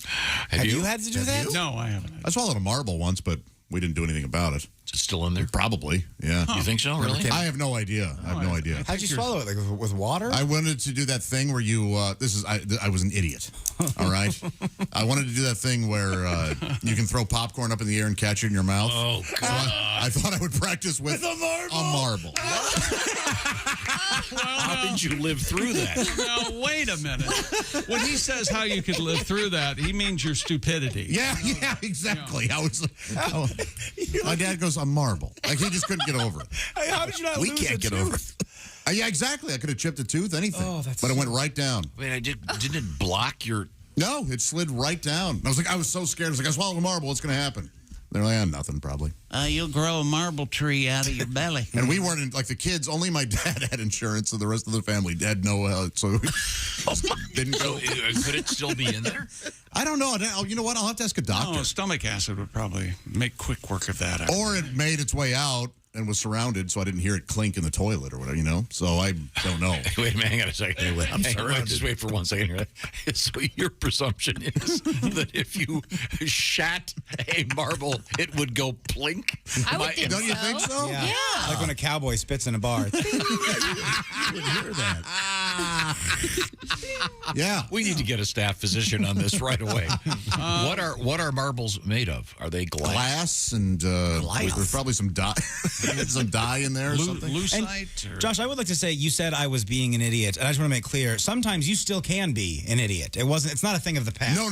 Being an idiot is not something, but I was definitely being an idiot. Oh, yeah. You're 100% an intelligent person, but you have a massive capability to be a total idiot at any given time. What is the last really dumb thing you did? Can you think of it? Listen, and I want to leave your romantic life out of this. Let's get back to it. Oh. Well, he speeds when he drives, I can tell you. Look. No, he drives like a grandma, this guy. No, he doesn't. How fast do you think he was going? 90. 90, like Not true. In a 70? No, I'm 80, right? 80 and a 70. Yeah, I think it said 80 and a 65, I think. Ooh. I would, if it was an interstate? Yes. Oh, who cares? It's an interstate. And it wasn't a real ticket. It was one of those cameras got me, and it wasn't even like I would have to go to court if I didn't show up or something. Somebody wrote me, was like, you kind of don't have to do anything about it. A year from now, we're going to get Josh. Angry Josh is going to come in. I can't believe it's $707. No, I paid it because it was on I-80, and I used that a lot. I wake up and the SWAT team's at the door. What is the last really dumb thing you did? It's hard for me to think.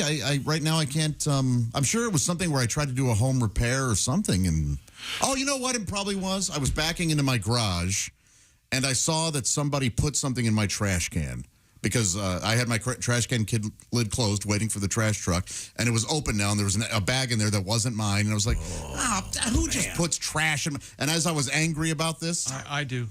I broke my side mirror off. backing into the garage. What kind of person uses another? And then I was mad at myself for getting mad about that. And yeah. I did a couple of them. One time I was reheating a burrito. Yes. And I just put the foam box in the thing. I love this. Not realizing that it had been wrapped in tinfoil. I love it. And there's this buzzing and flames coming out. It's crazy. Hey, you can't put tinfoil in I forgot to open it up. That was dumb. You have a million of them. Didn't you try to put a lacquered covered basket into your fireplace one day? I almost burned the house down. Almost burnt the house down. My brother sent me one of those fruit baskets for Christmas. Yeah. And it was white lacquer. And I had this huge handle on it. So I thought, this will be funny. This thing will go up like crazy. So I had a nice little fire going. I tossed it in there, and as it went in, it hit the bar that controls the flue. Yeah. It shut the flue. This thing goes up like gasoline. I had to, by the time I got it put on, I had to have, that was at my old house, I had to have the ceiling repainted, the mantle repainted, wall repainted. So this is Fortunately, I have fire. I'm a big fire extinguisher. I had a fire extinguisher in the kitchen. Scary. An intelligent person being a total idiot. I'm a secret pyro. I have at my house, I have a fire pit and an outdoor fireplace. I'm a big fan. All right. Yeah, just made s'mores the other night. Oh, yes. S'mores. I said s'mores. No, it's s'mores. S'mores. You're saying it wrong. Sorry. Pat, what was the last idiotic thing you did? On a microwave, I pushed 30 accidentally instead of 3. No more microwave. Oh, you want to? This is the longest 3 minutes I've ever spent. This popcorn's taking forever. No, we had a babysitter do that, and if you do the popcorn, you can't get the smell. Yeah, we had to throw away the microwave. You have to trash the microwave. And the house stunk for at least a week. Pat's going to do a future dumbass thing. He wants to hang a TV on the wall. Yeah, he was asking everybody. You guys are going to help me. No, hire out. You hire out, Pat. Hire out. I'll give you the guy's name. Oh, God. Oh, God. Yeah, that would never work. I want to see him try to do it. I do, too. I want video of you. And do you even are you allowed to own tools? Not really. Yeah, okay. No. And I want this music playing underneath it. Doot, doot. Yeah. Hi, today we're going to hang a TV. Oh, that. I guess that's a hole in the wall. Hang on a second. Okay. I did hang all the paintings, though. Yeah. We should start a YouTube video series of you doing things around. It would be hilarious. We'll just call it not getting his deposit back. But I think anything in the category of adult things, really, it's just not your. No. I mean, writing a check. Yeah. Any simple adult stuff. Adulting is hard. Is it electric or oil? Yes. We need to move on. Is that sport? When we come back, we'll wrap it up. We'll have an addendum. Yeah. Okay. Also, and one more stupid thing I did. Yeah. We have a guy on mushrooms on an airplane. Oh boy. And not sautéed mushrooms, but the psychedelic kind. Does not end well. And my favorite bank robbery story of the year coming up. It's a really good. They get away with it? We'll see. And also a special edition of Jeff Oskey and the news we failed to mention. This is the Bob and Tom Show. Thanks for listening to the Bob and Tom Show this morning. Even though we're not too much to look at, you can also watch the show on our YouTube channel.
Don't say we didn't warn you. There's laughter ahead. This is Bob and Tom 24/7. There's always laughter ahead here on Bob and Tom 24/7. I'm Mark Allison. Thanks so much for joining us. You know, many of you may be listening to my voice right now through the Bob and Tom Show app. And for that, we thank you. But do you know someone who might like the Bob and Tom Show app? You should tell them it's free and available in the iTunes or Google Play Store, depending on their mobile device. Once they download the Bob and Tom app, they can listen to their local station, tune in to us on Bob and Tom 24/7, listen to those free Bob and Tom podcasts, contact us directly via text or email with one click. Set an alarm that'll wake you up with the Bob and Tom Show. It's all available on the app, and it's all free. And the best part, if you're traveling, going out on business, perhaps vacation like Jeff Oskey has coming up, you can listen to the show wherever you are in the world. How do I know? Because I get all of the email from around the world of all of our listeners listening through the Bob and Tom Show app. It's pretty cool. And did I mention it's free? More of the Bob and Tom Show coming up on this Wednesday. Allie, Breen, and Sexy Time. Don't go anywhere. Good morning. I'm Mark Allison with a look at things you may have missed on this Wednesday, October 12th. A cyber attack blamed on pro-Russia hackers has played havoc with the websites of some major U.S. airports. The airport sites were rendered unreachable by what's known as a denial of service attack. It's when a hacker or hackers flood websites with so much junk data that those who have legitimate businesses are unable to log on. Officials say the delays in accessing airport websites, while a nuisance for would-be flyers, did not affect actual flight operations. It says records are made to be broken, but where does it say they have to be broken so soon? Last week, a grower set a U.S. record for the heaviest pumpkin, but now that record has been squashed by a heavier one. This one was grown by a horticulture teacher from Anoka, Minnesota, whose gigantic gourd weighed, get this, 2,560 pounds. That's a lot of pumpkin seeds, my friend. For those keeping track, Travis Geinzer's pumpkin is 6 pounds heavier than the one that set the record last week. Geinzer says growing a pumpkin that heavy in Minnesota is like winning the Tour de France on a big wheel. And that's a look at things you may have missed. More of the Bob and Tom Show coming up. Ladies and gentlemen, Bob and Tom. I just noticed this on my button bars where all the sound effects are. All it says is fart 1. Okay, let's hear it. Okay. That's a good one. Yeah. Enough. Oh, wait a minute. You're tired of fart 1? Here's fart 2. That one got away from him. Had a special request. For fart 3, we don't have it up No, yet. we don't have fart 3. Once again, here's fart 1. Yeah. And here's fart 2. Better or worse? Oh, wait a minute. Ladies and gentlemen, fart 3. All models are over 18. Bob and Tom in the morning and highlights all day long. The Bob and Tom Show, weekday mornings at 6 a.m. Eastern on Bob and Tom 24/7. Hello, this is comedian John Evans. Padoom, padoom, padoom, and you're listening to Bob and Tom 24/7. Before we go, thought I'd tell you the true story of Susie Suzuki and Sam Samurai. Now, this is the true story. Yeah. Okay. As told by yours truly, Tom Whiskey, Frontier Doctor. Yeah, good morning. Well, I never will forget it. Susie Suzuki had to get married at a very young age. Yeah. She was impregnated by her husband, Hyaston. She never really liked Hyaston, but they had 12 children. Hyaston up and died, and Susie remarried. Uh-huh. I'll tell you, it was really something because she married her true love, Sam Samurai. Oh, touching. Yep. With Sam, she had 12 more children. Wow. Well, finally, after many years, Susie died. I wonder why. I'll never forget it. I was standing right next to her at the funeral home, well, next to her body. Mm-hmm. Two little old ladies were staring down at Susie with tears in their eyes, and the first little old lady said, well, they're finally together. The second little old lady said, who, Susie and her first husband? Or Susie and Sam Samurai? No, neither. Hey, welcome back to the Bob and Tom Show. Jessica Alsman at the news desk. Hello. Christy Lee on vacation. There's Pat Godwin in the performance room. Hey, chick. Call her Krusty Lee. Nope. There's Josh Arnold at the sidekick chair. Hi, chick. There's Ace Cosby manning the track phone hotline hot phone.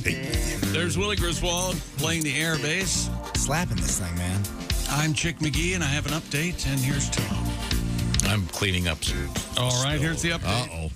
What'd you spill? It's happened again. Oh. This email starts. This is from Jack. Angela Lansbury has died. No investigation, how it happened, just like the Queen. Exactly. I'm worried as much as you guys are about these cover-ups. It has to stop. It really is alarming. Nobody's taken in for questioning. They just... Do we know when the services are? Do we know when Angela will be Lansburied? Buried at Lance. Maybe she'll be Lance cremated. Yikes. Ladies and We're having fun in here. Come on. A little too soon, don't you think? The day after Ray Liotta died, you, just made fun of him. You called him a bad actor. It was insane. I forgot that he Great died. actor. So sorry. By the way, a gentleman named Michael sent us a picture of Teddy Roosevelt getting ready to take off in a biplane. There he is right there. And Michael says Teddy's first flight was in a Wright Brothers airplane. How about that? That's right. It's WRITE Brothers. No. When you need ink for that quill, try the Wright Brothers. Yeah, they started out as a pen repairman. Bicycle repairman. And Dayton, Ohio. The Kill Devil Hill. And will you? Oh, sorry. Will you come have fun with us out here? Well, as soon as you're starting, I'll be happy to join in. And that's sports. But first, hang on. Can you tell me what number fart this is? 3. It is 3. That's exactly right. Congratulations. This is what you farted for. Wherever you go, whatever you do, always be a good sport. Jessica Alsman. NASA said the spacecraft that plowed into a small, harmless asteroid millions of miles away succeeded in shifting its orbit. How would we ever know? It's too complicated to explain, but they do know. I don't know. The space agency attempted the test 2 weeks ago to see whether in the future a killer asteroid could be nudged out of Earth's way. Lori Glaze, NASA's director of planetary science, noted for the first time ever, humanity has changed the orbit of a celestial body. Relax, NASA. We need proof. No, they did it. It's great. Isn't this the governing body that would be able to give you the proof? And they're telling you that and yet they're not. No, they are. They've explained it. I edited that part out because, let's just face it, none of us are smart enough to understand it. But I think this is a great thing. And is the movie? Is it Armageddon? Is that the movie where the asteroid is heading for Earth? And don't they put like a oil rig or something and drill? They drill into it and then drop a bomb or something. I remember halfway through that I was like, Armageddon, out of here. You loved it, didn't you? I enjoyed it very much. Oh my God! I just wanted to tell that joke. Armageddon, out of here. That's nice. Well, I know I've heard that from likes something. bad movies. I had no idea. I thought it was just TV. If you cut Liv Tyler out of that movie, perfect. Yeah. What's your problem with Tyler? I love her, but she's not needed. Yeah. The animal cracker scene. Let's not get into the minutia of Armageddon. Now I wish it would hit. I wish NASA would run a ship into me. Maybe that would. So the whole point of this is they can ram one of these things a million miles from here, and they can alter the path. That it's going to be really funny if all of a sudden now it was heading right for Earth. Yeah, exactly. Yeah. Oh my gosh. I'm sure they thought of that, but I kind of feel bad because it's sort of like if there was a talking dinosaur, he'd go, a little late. No. Right. If there was a talking dinosaur. You couldn't have done this before. If there was a talking dinosaur, he'd be, I love you. Nothing. Thanks, fellas. I appreciate it. You know what? In the old TV guide, when you brought that up, it reminds me of the Simpsons episode where they find like the fossil of the angel. You know what I'm talking about? I don't remember this. Lisa discovers it and it ends up being for a shopping mall, but they think it's this death angel. But Homer is holding a whole bunch of, it says use Armageddon in a sentence, and there's a picture of him saying, can you guys help me with this? My Armageddon tired. Oh, love it. Love it. And I don't know why. I think I had it on my wall. Like I used to I collect TV guides. So did you see that movie, Tom, Armageddon? I doubt it. You want to keep talking about it? It was a big hit. Great song. I gave it a big miss. Were there superheroes in it? No. Well, not all superheroes wear capes. Oh, is that a t-shirt? Is that a t-shirt you wear? I've seen it. Does it show like a high school librarian or something? Not all heroes wear capes. That's true. Okay, if you want to know how they know it, is it before the impact, the so-called moonlit took 11 hours and 55 minutes to circle its parent asteroid. Well, a lot of details here. That's where the lies are. When you want to know a liar, the details. Scientists anticipated shaving off about 10 minutes. They actually shortened the asteroid's orbit by 32 minutes. Okay. So they did, in fact, alter its course. Well, of course, that's apparent. This is a good thing. I say keep practicing. Make sure you get this down. But how cool is it they can have pictures of this and everything? This is pretty amazing. The only bad part is we're going to hit one of these, and the vacationing Martians on it will be killed, and we're going to start an intergalactic war. Can you believe this? We just left the house. I can't believe it, and it's your fault. You were talking. I couldn't hear to back up. I had to talk because you're always talking and you never let me talk, so I get a second. God. And that's when I talk, and then you... Will you shut your snarfle fliffin' mouth? Listen That's a cuss word in space. Oh, okay. Yeah, good to know. I like how they speak English except for the cuss words. The FCC doesn't get it. Halsey, what else you got over there? Something short. How about this? We'll be right back. Or which fart noise is this? That's two. I thought it was three again. Oh, my God. You guys know the fart noise. It goes up. I'm so proud. Just a little. Oh, I should. I recorded them. And what fart noise is this? Three. I remember Christy was so mad I was using her microphone. Okay. Coming up, we have an imposter astronaut and my favorite bank robbery story. My favorite bank robbery. And a special edition of news we failed to mention. This is the Bob and Tom Show. Thanks for listening to the Bob and Tom Show this morning. The show is also out there for you on our YouTube channel. Watch and subscribe.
Things you hear on the Bob and Tom Show. And I'm not stupid. I know there's more to life than just sex. It's just none of those other things feel as good as sex. I mean, I love cookies. Oh, yeah. But if I do not have access to cookies, I will not rent a movie and watch two other people eat cookies. Perfect stranger. Eating cookies. No. Nothing. No. How do you not think about sex? Everything on TV, sex, you know, all the commercials, very beautiful women in all the commercials now. Doesn't even matter what the product is. It's just very sexual. And then you finally have sex, and it's kind of disappointing.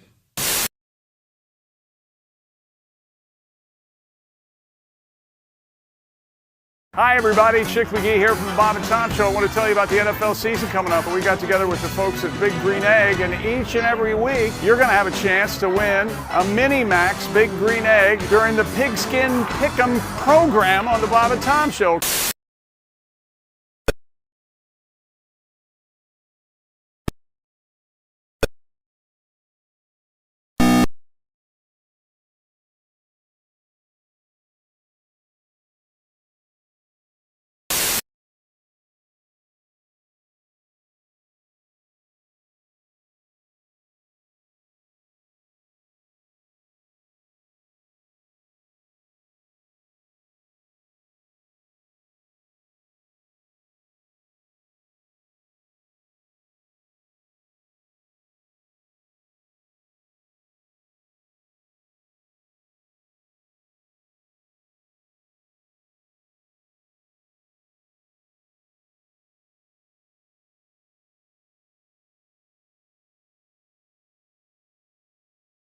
Up on Thursday. So get your picks in today and your Bob and Tom Pigskin Pick'em Contest. Just go to bobandtom.com/contest to enter.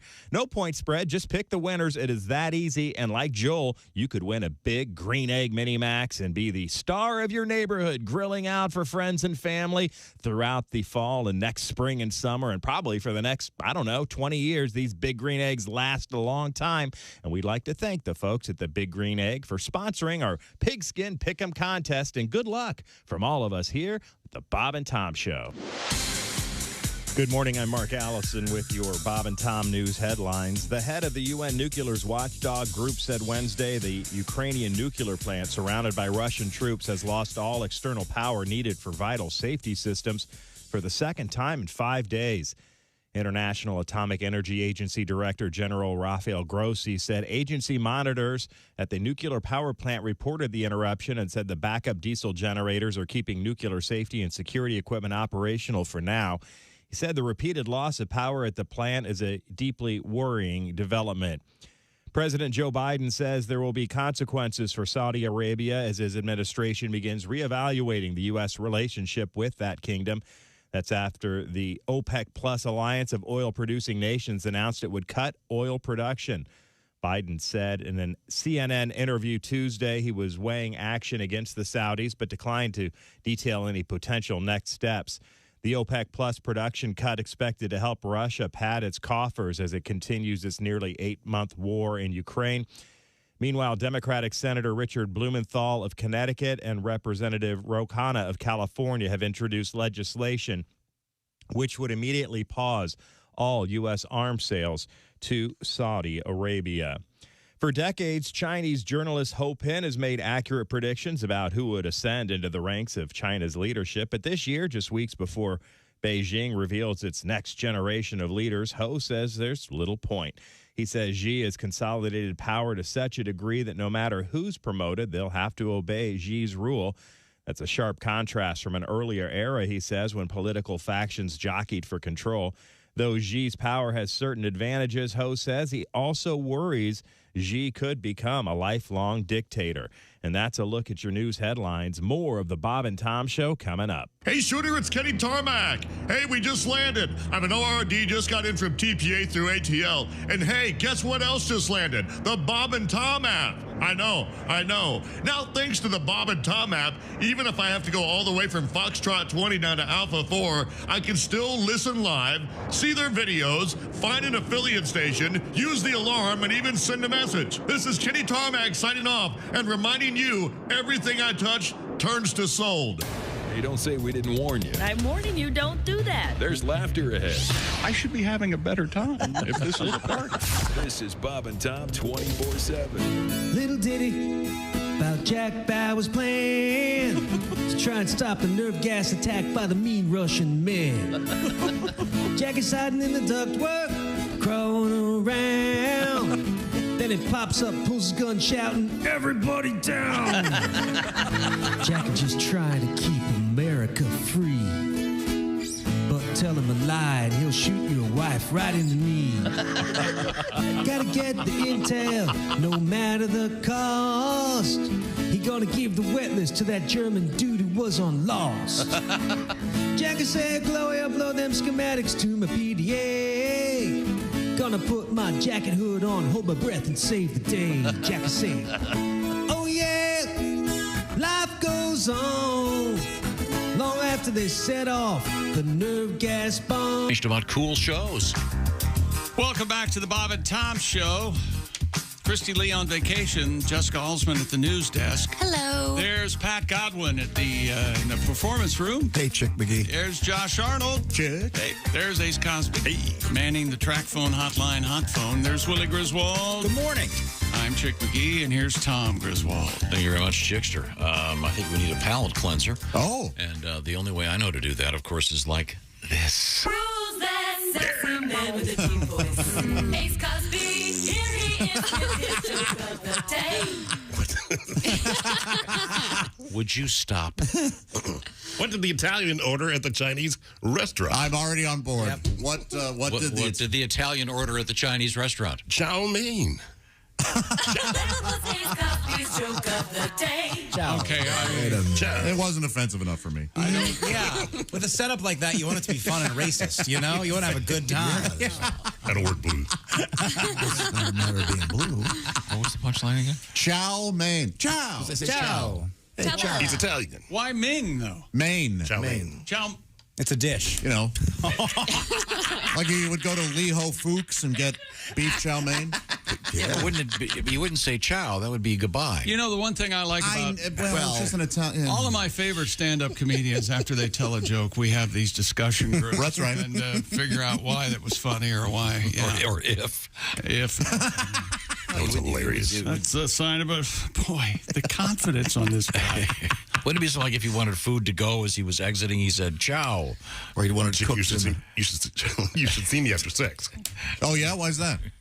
He explains it maybe. The implication. Ace, do you smoke after sex? I've never looked. Just There you go. Ace is not a smoker. Not a friction. That's not. The things that you choose to clarify and not clarify are so funny. And if he was, it would be a spliff, right? I'm sorry, Willie, I always forget. A spliff is very the English. gigantic. What's the gigantic one? I think you're referring to a blunt, which is a hollowed-out cigarillo. What's the huge marijuana cigarette? The comically large one. Isn't that a spliff? No, a spliff is weed and tobacco mixed together, and a blunt. I think that's what you're talking about. It's a hollowed-out cigarillo, so it's pretty large. Okay, all right. Now it's time to move. He's not paying attention, so there's no. You'll just have to explain it to him again. Mm-hmm. Where does an Italian guy cook his Chinese food? Where? In a wok. Get it? No. I know what you were doing. No, I don't get it. I do know what it can't even be explained you right can't now. explain it. You have to move on. What is the punchline? In a walk? Don't even think about it.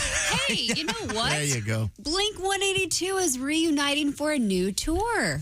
Band members Mark Hoppus and Travis Barker will be joined by original member Tom DeLonge for the first time since 2015. Who was clamoring for this? And, in other news that no one wanted. Two of them are out of money. Isn't Travis Barker married to a Kardashian? Kourtney Kardashian. Oh, really? They do look madly in love. I do like the photos. I can't get enough of They'll be taking private jets to the gigs. Other two guys Tom, are on the bus. Would you care to hum a couple of Blink 182 hits? They're kind of poppy punk. I remember that. That's exactly right. Very. I mean, there are punk fans right now going, "They're nothing punk," but oh yeah, no, they're like a power trio. Wouldn't that be punk? And the drummer is very good. But How about punk? They are punk. Poppy punk? Oh, yeah. Punk. Or power pop, you might want to call it, but very almost retro for their time. I enjoy. I joke, but I saw them live once and they were terrific. It was a lot. It was just fun. Good tour. Yeah. Just a good time. Yeah. Tickets are going to go on sale October 17th, with the tour set to kick off on March 11th, 2023 in Tijuana, Mexico. Isn't the one guy, is it the guitarist who's the big UFO buff? One of them is, yeah. Yeah. And one of those UFO. And poor Travis has been through some, man, he was in a plane crash and all kinds of things. And now he has to date a Kardashian. I can't imagine what he's going through. Train wreck. I mean, the poor guy. Isn't he married? Godwin is killing it they're today. married. Okay. And what is their Did you hear that? Godwin is killing it today, and Tom went, okay. I don't think he heard the joke. No, I heard the joke. Something. What is an Italian? No.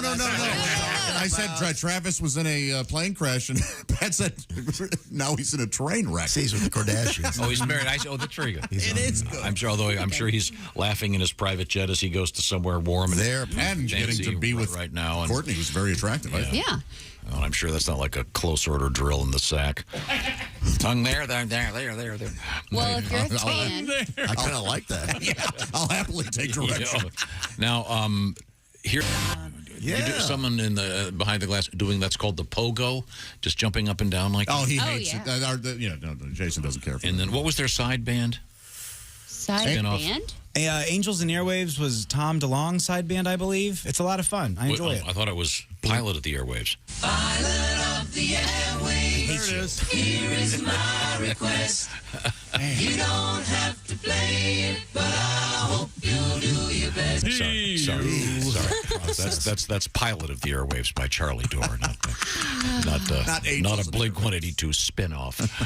The trio promised a new album with a new single titled Edging Edging? They were doing yard Watching work? this Do you know the other you know what definition of that means? edging, Tom? Oh, does this somehow involve? Is this like rimming? No. It's like a rim. No. Can It's someone when. demonstrate it here? Well, yeah, I've got a couple. It's when you have at yourself for a prolonged period of time and don't let yourself complete. You can also do it with a buddy. You can do it with a Right partner. to the edge. Yeah, sure. You can do it with, but yeah. You can do it. You can do it with a butt buddy. Yeah. You can be edged. She can. It's sort of a torch. It seems torturous to me. Wow. Okay. I thought it was stupid me. I thought it's what the gardener did when the. Oh, you do? Yeah, gardener. Some gardeners do. The edging. No, it's not some Better for the gardener. sidewalks. It's his gardener. He referred to it as the gardener. Yeah, that's right, Tom. Everybody has gardeners. You're right. I have an edger trimmer. How about that? And I can trim, and then I flip it with my foot, and it's an edger. Oh, wow. Oh, yeah. Yeah, I had one of those, and it's essentially like a vertical helicopter blade. Right. Yes. It's there's no guard on it of any kind. This thing is deadly. I learned the hard way. Release the button before you flip it with your foot. And don't do your lawn care wearing your flip flops. And actually, I've had one of those. It's the heat pump of yard work. Is what it is.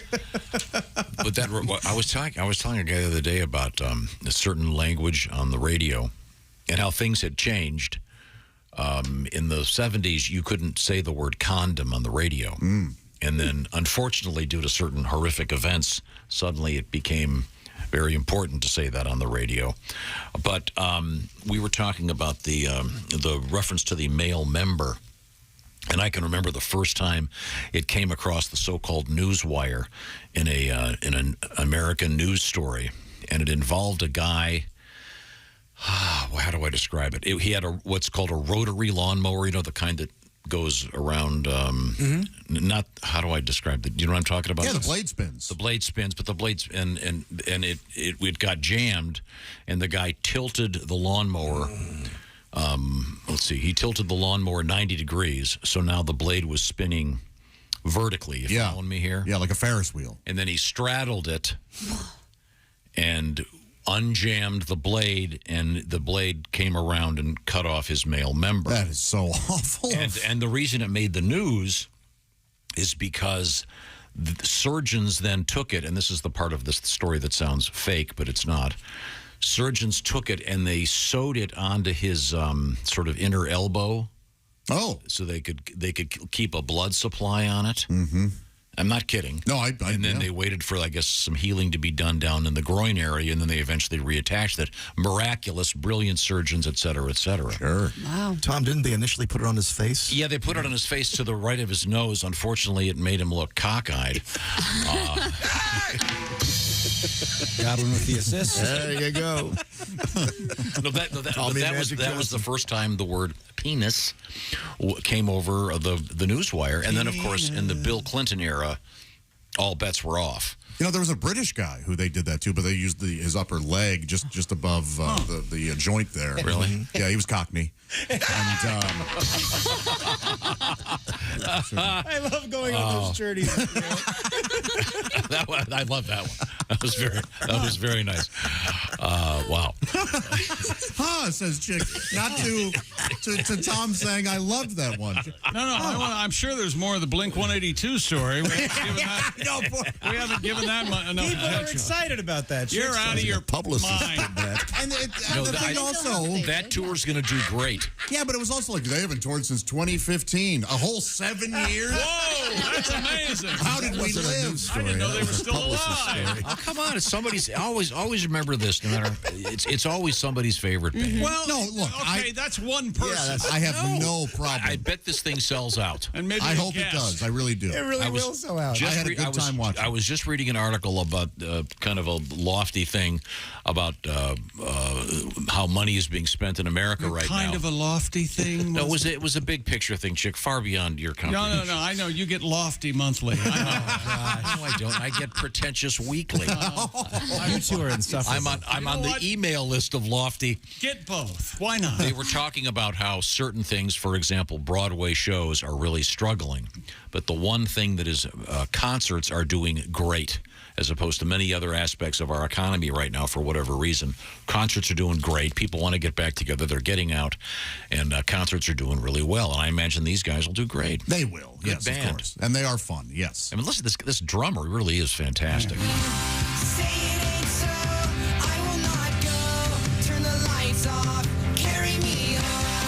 Very pop. Yeah, how's that drummer doing that with sticks and stuff? Yeah. Wow, he's amazing. No, he's doing the bass part with his penis. That's amazing. That's why it's so good. Why do you think he got married to a Kardashian? I don't know, man. It's just something else. That drummer, yeah. I can't get over it. Did you hear the drummer, John? I did. When I saw them in concert, the drummer was in this like encapsulated sort of metal shell thing, and it flipped around and went upside down, and he was still doing a drum solo. No kidding, because it's all about the music. Yeah, that is all about the music. I like music, and I enjoy meals. What do we have in the ways of meals? That's a total pro right there, people. Ham-fisted Arnold. Doesn't Tommy Lee do that as well? Yeah, I think it's been done, but it's still cool. Yeah, who was the first guy to do that, do you suppose? I don't know. Gene Krupa. He didn't really have to because he had incredible skill. I think it was Cannonball Adderley in those older records. Yeah, he was in a cage. Isn't he a saxophone player? Well, we'll find out. Was Buddy Rich? I doubt if Buddy had to do that. Right now, it's the season of things like pumpkin spice and apple cider. Fall is here. HelloFresh recognizes that, of course. And HelloFresh has got a great idea. They know that you're getting busy right now. I know I sure am. Things like the kids got to go to dance practice, soccer practice, swimming practice. You don't have time to go to the grocery store every day. HelloFresh, cheaper than the grocery shopping because they do it for you, and they get a good deal on all this fresh food. Right now, treat yourself to gourmet meals. Pick up some cooking skills along the way with the new limited-time Harvest Dinner series from HelloFresh. By the way, they even have helpful video tutorials and how to do it. HelloFresh always has the famous cards. Willie, what's the latest one over there? One of my favorites, the bruschetta chicken with mozzarella crust, bacon, mashed potatoes, and broccoli. HelloFresh is going to send you 10 ingredients. You put those together in 6 easy steps. In just over a half hour, you have this delicious, colorful chicken dinner that you made at home with help from our friends at HelloFresh. Maybe you want to do a little Oktoberfest in your front yard, maybe a little tailgating. HelloFresh has got all the goods, fall flavors, and it's all fresh. How does it work? Well, they send you the box. You've got the directions. You can even watch the video. Whatever kind of food you're into, they've got it every week. 30-plus meals, sometimes as many as 60. Get all the details at HelloFresh.com. Here's what you need to know, though. The code. HelloFresh.com/BTShow65. You'll need the code a couple times. BTShow65 knocks 65% off the bill. Plus, HelloFresh is now offering free shipping. Get all the details. BTShow65, 65% off. Once again, free shipping at HelloFresh.com/BTShow65. Coming up, we have an interesting story about kitty cats, and especially black cats. We've got a guy impersonating an astronaut. And also, when you check out, you get that thing where they go, hey, do you want to round up for charity? Which I think is really cool. It's causing a lot of anxiety for people. We'll find out what that's all about. This is the Bob and Tom Show. Bob and Tom.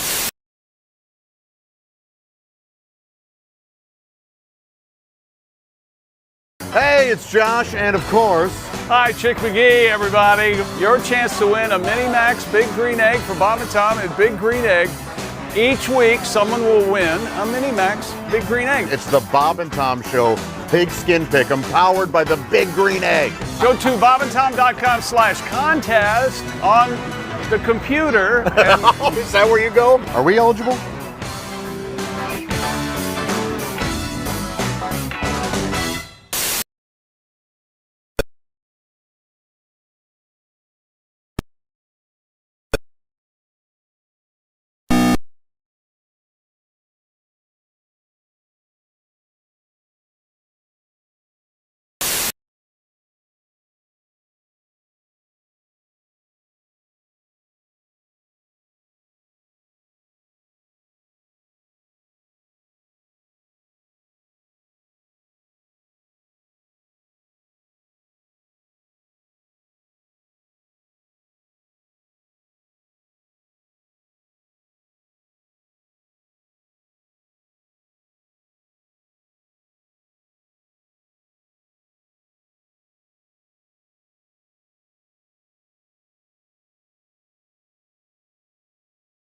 So fast, my friends. That was Roughing the Passer, and the Kansas City Chiefs crowd went insane. And rightfully so. Horrible call. Worst I've ever seen in my life. I've watched the NFL a long time. They must do something about this. Little message to Mr. Goodell and the NFL. Let's get this straightened out, okay? More of the Bob and Tom Show coming up on a Wednesday with Allie Breen and Sexy Time. Don't go anywhere. I'm Chick McGee with your Bob and Tom Sports Update. Jordan Alvarez, a game-ending 3-run home run with 2 outs in the ninth off Robbie Ray, wrecking Seattle's strategy of using a Cy Young Award winner in a rare relief role and vaulting the Astros over the Mariners 8-7 in Houston in their playoff opener. Trey Turner, a home run and a double. Dodgers started fast and held off the Padres 5-3 in that game one. Garrett Cole cruised for most of the night. Harrison Bader and Anthony Rizzo homered. The Yankees beat the Guardians 4-1 in New York. And the Phillies take game one in Atlanta, beating the Braves 7-6. In the NBA, Draymond Green has been fined but will not be suspended by the Warriors for that violent punch to the face of teammate Jordan Poole last week. Coach Steve Kerr said after a preseason win against Portland that Green would return to practice today, then play for the defending NBA champions against the Nuggets on Friday night. And again, he'll play in the season opener Tuesday against the Lakers. And opening night in the National Hockey League in North America, the Rangers beat Tampa Bay 3-1 and Vegas over the Kings 4-3. I'm Chick McGee, and that's your Bob and Tom Sports Update. Things you hear on the Bob and Tom Show. So, Nick, let's start with the basics. Are you a married guy? No, I just got divorced. Sorry to hear about that. It's okay. Lots of people get divorced. Einstein got divorced. He did? Yeah, did you know that? Albert Einstein, arguably the most intelligent man who ever lived, got divorced. They should tell you that before you get married. It shouldn't be, do you love her? Do you want to spend the rest of your life with her? It should be, do you think you're smarter than Einstein? Oh, so you're dating then? I guess. You know what I don't want to do? I don't want to say I love you anymore. I hate that first I love you. That's the worst. First time you ever tell a woman you love her. If they like you, they want to hear it. And when they hear it that first time, something comes over them. You know, their eyes get all wide and get that diabolical grin on their face. You can almost feel them saying, excellent.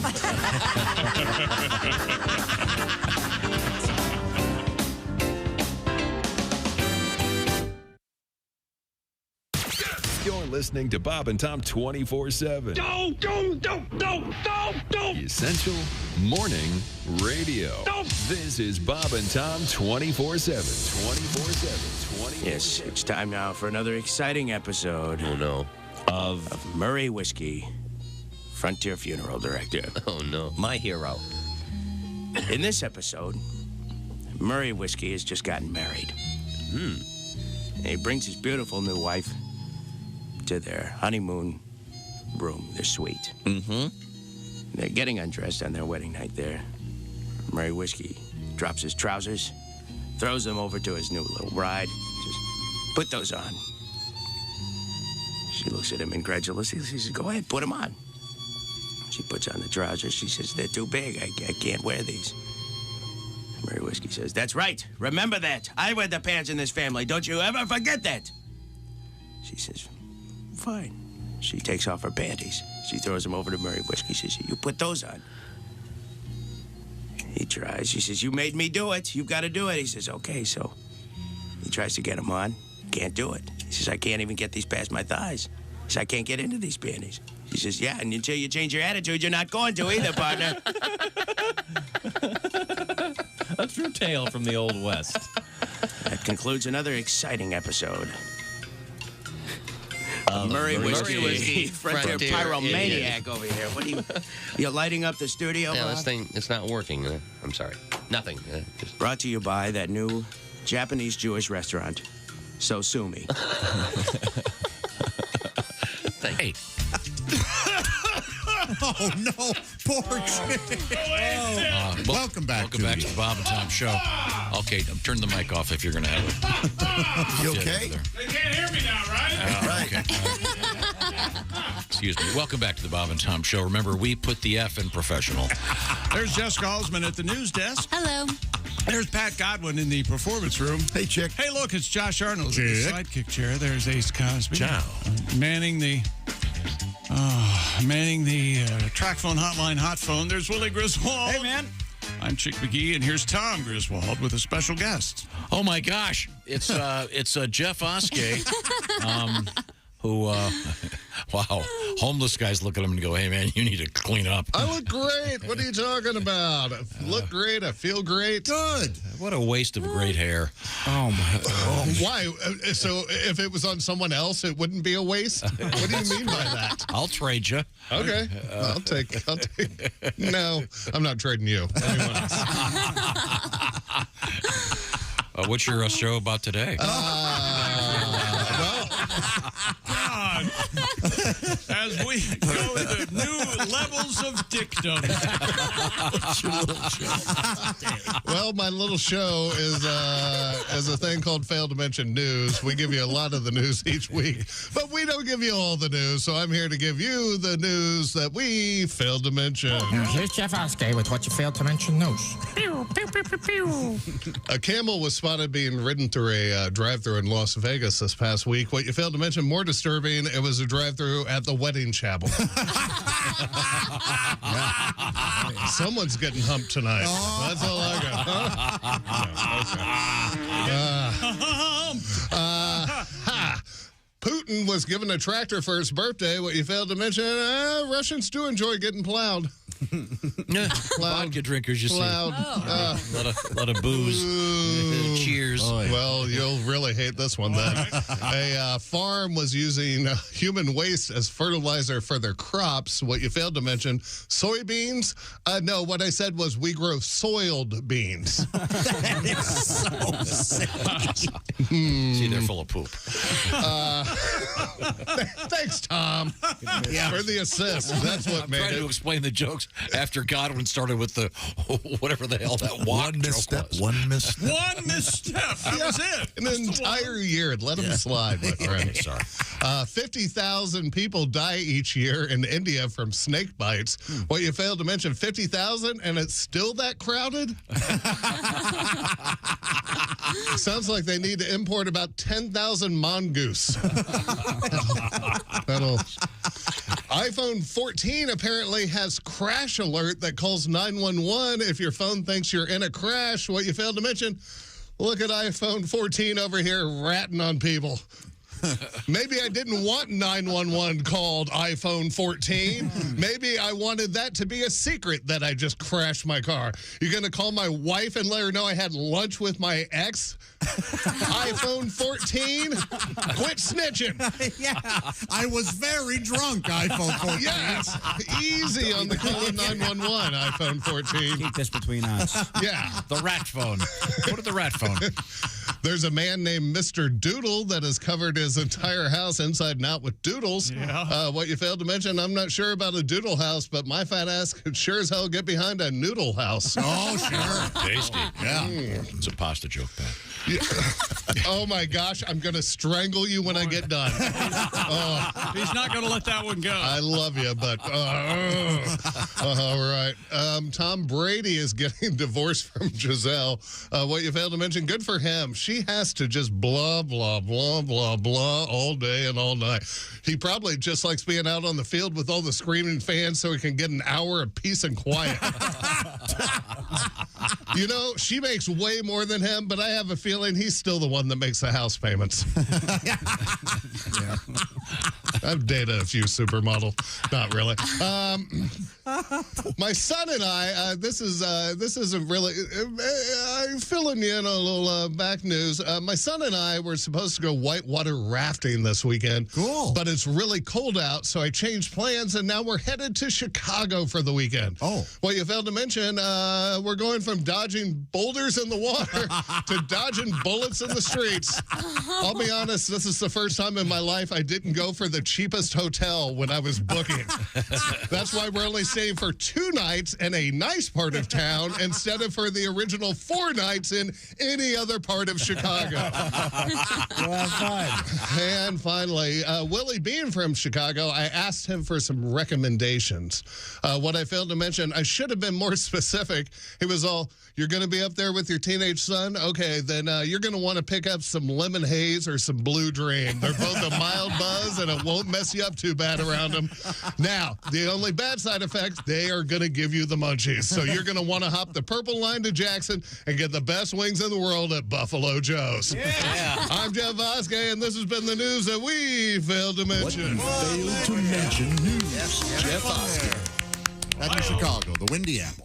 Got a letter from a guy about that. Thank you, Jeff. Got a letter from a guy about that news story about the guy that flipped over his lawnmower and lopped off his male member. Yeah. Yeah, yikes.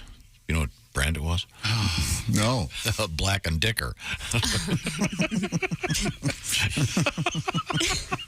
It's right there the whole time. He's Black and laughing Dicker. like he heard something funny. What if it was a snapper? It might have been. They've been known to cut one off. I'm sorry. We turn to my right. You're right. What? I always love that. Is there a reason they do that in the play-by-play guys? They'll go, okay, the home team moving from my left to right. No, they say moving left to right on your radio dial. Of course, there aren't any radio dials anymore. So good luck with that. Okay. We have, to my right, it's Jessica Alsman sitting in for Christy Lee at the Bob and Tom News Desk. What have we missed? Well, we had some NASA news about hitting the asteroid and moving its path earlier. Sticking with space, Japanese media reports that a 65-year-old woman was conned by a man pretending to be a stranded astronaut in need of a return ticket to Earth. Bless her heart. Wow. According to Gizmodo. Gizmodo. You know you never heard the term gizmo? I've heard gizmo. You know, what's a gizmo? Well, this is a gizmo I can call people with. Yeah, a gizmo's a kind of a tool for something. Yeah, it's a but gizmo. have you, what, Gizmodo? So it's Gizmodo. Oh, is this It's also magazine? the name of the world's most famous mogwai. But what is that? Gizmo from the Gremlins. Oh, yeah. Yeah, don't feed them after midnight. No. Don't get them wet. No. Oh, okay. Well, good to know. Yeah. So what does Gizmodo say about this crazy lady? According to Gizmodo, the pair started corresponding through Instagram with the scammer claiming he was a Russian cosmonaut on board the International Space Station. Yes. The situation escalated quickly with the fake astronaut professing his love to the woman. He allegedly said he wanted to marry the woman, but one thing stood in the way. He did not have enough money for a ride back to Earth. I am wedding you. The woman ended up sending the man about $30,000. What an idiot. So he could leave the International Space Station and get back to Earth. What is that? Who do you pay? The victim eventually got tired of the astronauts' increasing monetary demands and reported him to the police. Yes, of course. Oh, Was the guy a Nigerian prince also? That's the almost exact same deal there. They typically do this to and this not all that old, but the elderly. Oh, 65 is ancient. If you get a DM. Although I would think $30,000 to come back's pretty low. Didn't the one guy just pay millions of dollars? Yes, but that's not the. I mean, if she had cracked open a newspaper, she'd know $30,000's a pretty good deal. You're saying this lady got a steal. How could she say no? Yeah, I was going to send him anybody. It's normally $1 million. It's normally $1 million. $30,000. I think $30K is a pretty good deal for this idiot. Really good buy. And I got a husband. That poor dumb lady. Yeah. So when you suppose when this guy's first of all, this guy speaks Japanese, I'm guessing. Well, the Japanese media reported it, but it was supposed to be a Russian cosmonaut. But the Russian cosmonaut's talking to this lady, and at least he's fluent Well, that Japanese. part isn't the story. That makes sense then, I guess. Do you know what Japanese people cook Italian food on? Did you? $30,000. That's a lot. Wow. Your contention is this guy's a hard worker because he knows 2 languages potentially. Well, I'll tell you what, Japanese is tricky. For us. No, for anybody. No, if you're Japanese, it's quite growing up. I bet Russian to Japanese is pretty. Yeah, that probably is tricky. Yeah, I mean, just saying. They say English is really one of the maybe hardest this guy could use his computer skills in a more productive way. Don't you think? Yeah, he's a scumbag. He needs to be reformed. Okay, so sorry. Back to you. Take your time. Cat owners believe black cats bring good luck rather than bad luck. According to the poll conducted on behalf of ACANA, A-C-A-N-A, pet food only, or excuse me, on behalf of ACANA, this is your fault, Joshua. On behalf of ACANA Pet Food, only 21% believe that black cats bring bad luck, while 41% associate the felines with good fortune. The survey found that black cat owners are just slightly more prone to believe in the supernatural than other cat owners. I would think so. That's why they got one. But 60% of these morons think that the color of their cat is going to have any effect on their lives, good or bad. Is that correct? Yeah. Scoff all you want. Oh, I'm scoffing. National Black Cat Day is coming up October 27th, but I used to have a black cat. His name was Barney, and he was dainty, and he would drink water out of his paw. Like, he would literally dip his paw in the water and just... No kidding. Drip out of it. He was adorable. I don't like cats. That sounds cute as anything. He was very, like, it was a male, but he was just so small. You know and what's scrawny. worse than owning a cat? Hearing stories about people who own cats. Thank you. So then you have his how's Barney water, doing? and he would come and scoot his bowl I like that every song. night. That song. Whoa, black pussycat. Whoa, black pussy. Whoa, black pussycat. Bamble. Pussycat. What a minefield that premise is. At least they Oh, put black it. pussycat. I stepped on Isn't that a song? Oh, boy. Count me out. Everybody? Okay. Wow. When it comes to cat ownership, count me I look like a out. genius now, don't I? Cat. I mean, a Pat looks like a bona fide Comedy genius. Why'd you do it twice?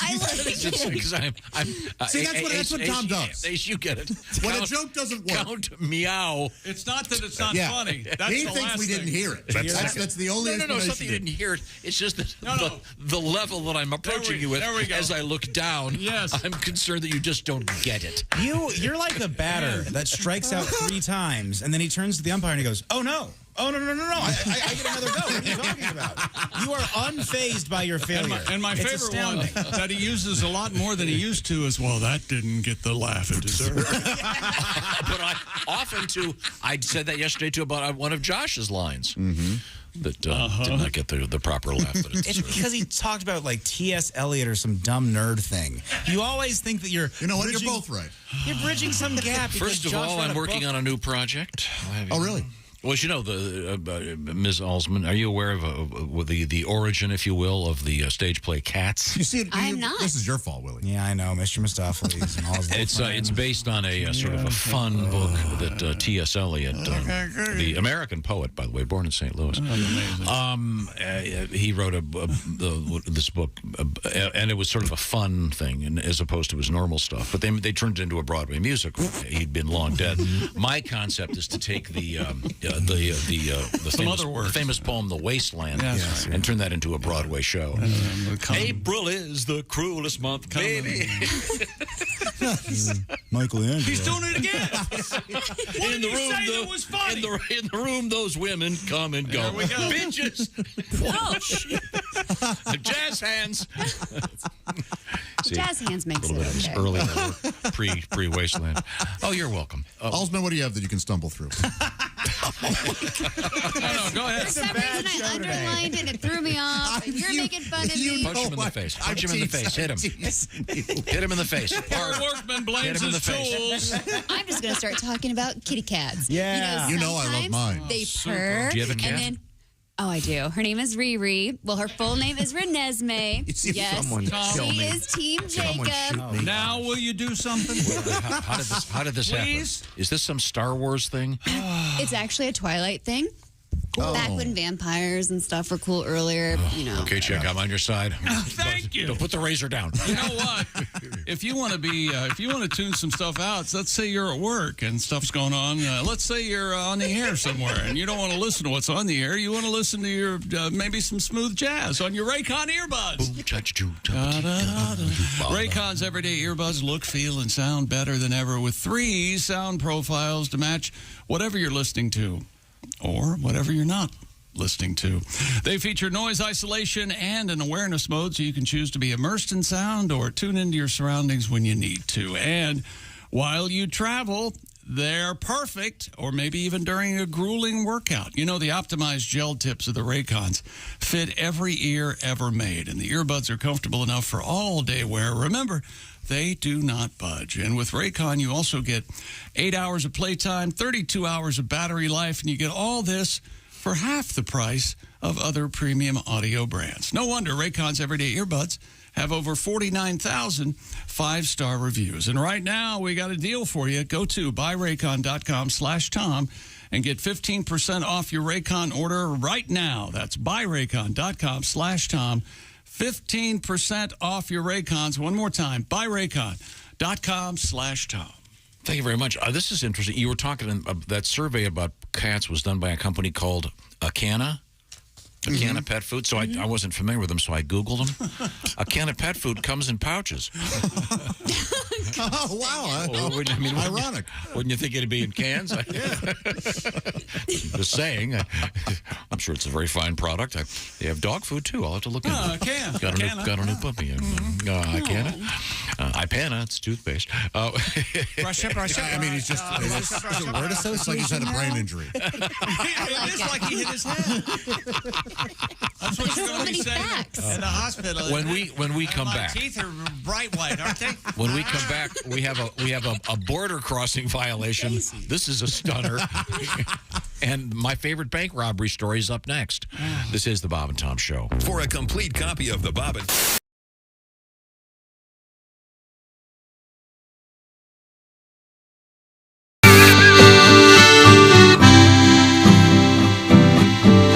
I was born in a small town and live in a small town. Papa died in a small town. Oh, the small communities. And all my friends, it's a small town.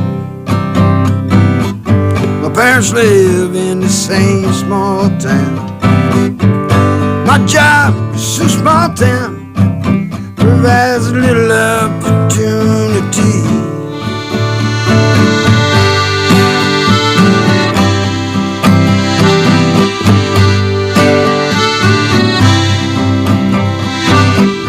Educated in a small town. Taught to fear Jesus in a small town. Used to daydream in that small town. Another woman romantic. That's me. But I seen it out in this small town. Had myself a ball in this small town. Married an LA doll and brought her to this small town.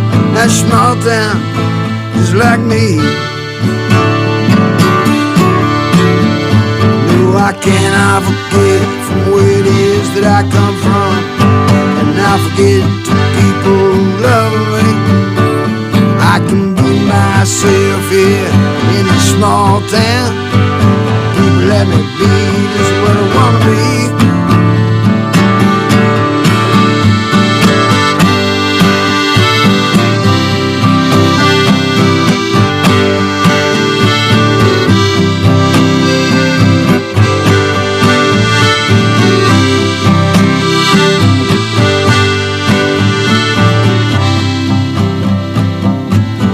Nothing against a big town.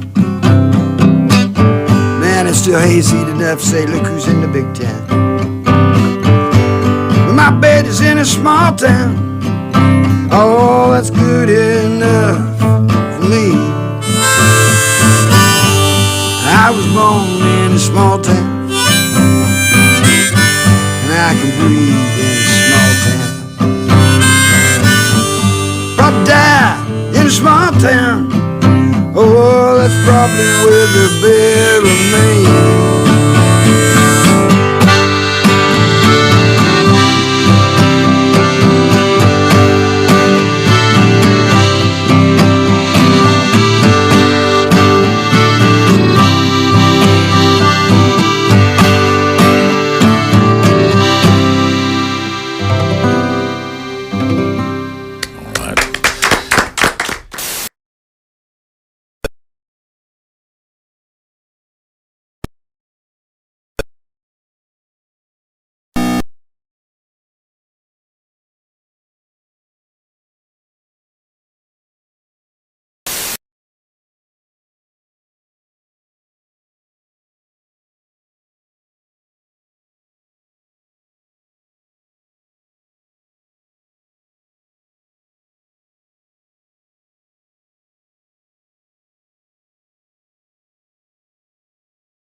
5 places in the Nielsen Company's list. Is it any wonder America is consumed by the National Football League?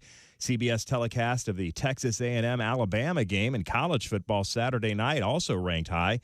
CBS's venerable news magazine 60 Minutes, the most popular non-football program. Top television rankings otherwise dominated by the procedural dramas, the ones that Ace Cosby likes to watch, particularly CBS's FBI series and NBC's Chicago series of shows on Wednesday night. CBS's Friday dramas Blue Bloods and Fire Country had their season debuts last week. And that's a quick look at your entertainment news. More of the Bob and Tom Show on the way.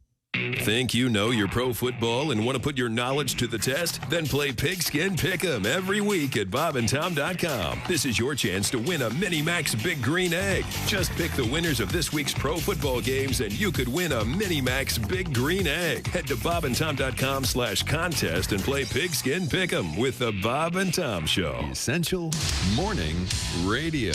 All day and all night. This is Bob and Tom 24/7. 24/7. Comedian Roger Naylor is our guest from the Ohio Valley. Mm-hmm. I'm trying to remember. Is your wife a cop? Yeah, it's not the traditional job like we were talking about. I mean, it is very, very romantic. We met at a Dunkin' Donuts. So. She hates that joke. She hates that I'll bet joke, she does. It is a weird job for a woman to have, but it has its advantages. I mean, what other job can you think of where the woman comes home every single night with handcuffs? So sure, we got a little game we like to play called Held for Questioning.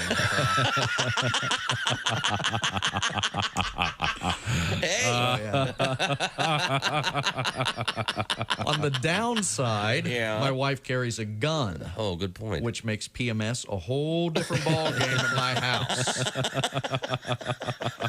Our toilet seat stays down. I take no chances. I pee in the tub or out in the yard. I don't even mess with it. I don't blame you. Yeah, my wife is a cop. It's very weird being in bed with a cop. Do you know how embarrassing it is to be in the middle of making love to your wife and all of a sudden you hear, "What's your hurry, pal?" Do you know why I stopped you? Do you know how fast you were going? I gotta wear a radar detector on my wiener. It's a fuzz buster. Bravo! Good morning, sunshine! Bob and Tom 24/7. 24/7. 24/7. 24/7. Hey, this is Henry Phillips. Back down. Woo! Hey, woo! Welcome back to the Bob and Tom Show. Christy Lee on vacation. That's Jessica Halsman at the news desk. Hello. There's Pat Godwin in the performance room. Hello. It's Josh Arnold. Hey. What did he say? He said it's song time. There's Ace Cosby manning the track phone hotline hot phone. Hey, Steven Song Time. Willie Griswold. Steven Song Time is a good time. That's a lot of fun. That's your new job. I love that. What were you?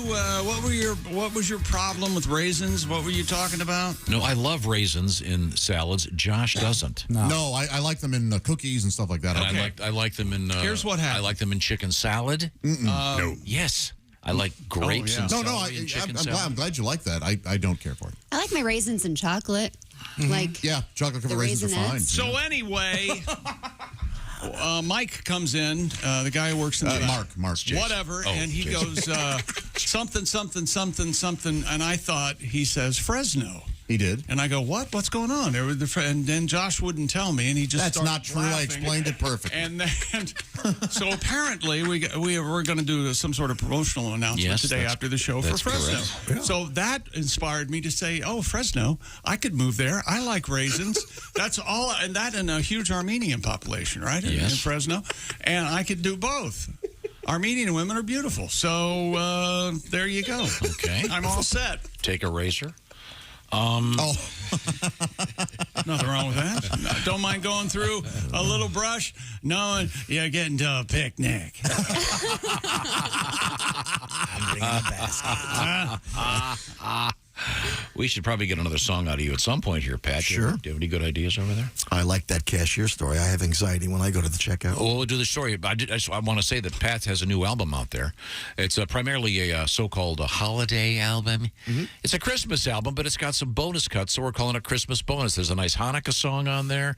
There's a Thanksgiving song. There's a Halloween song. I want to know how Pat gets up in the morning and comes to work.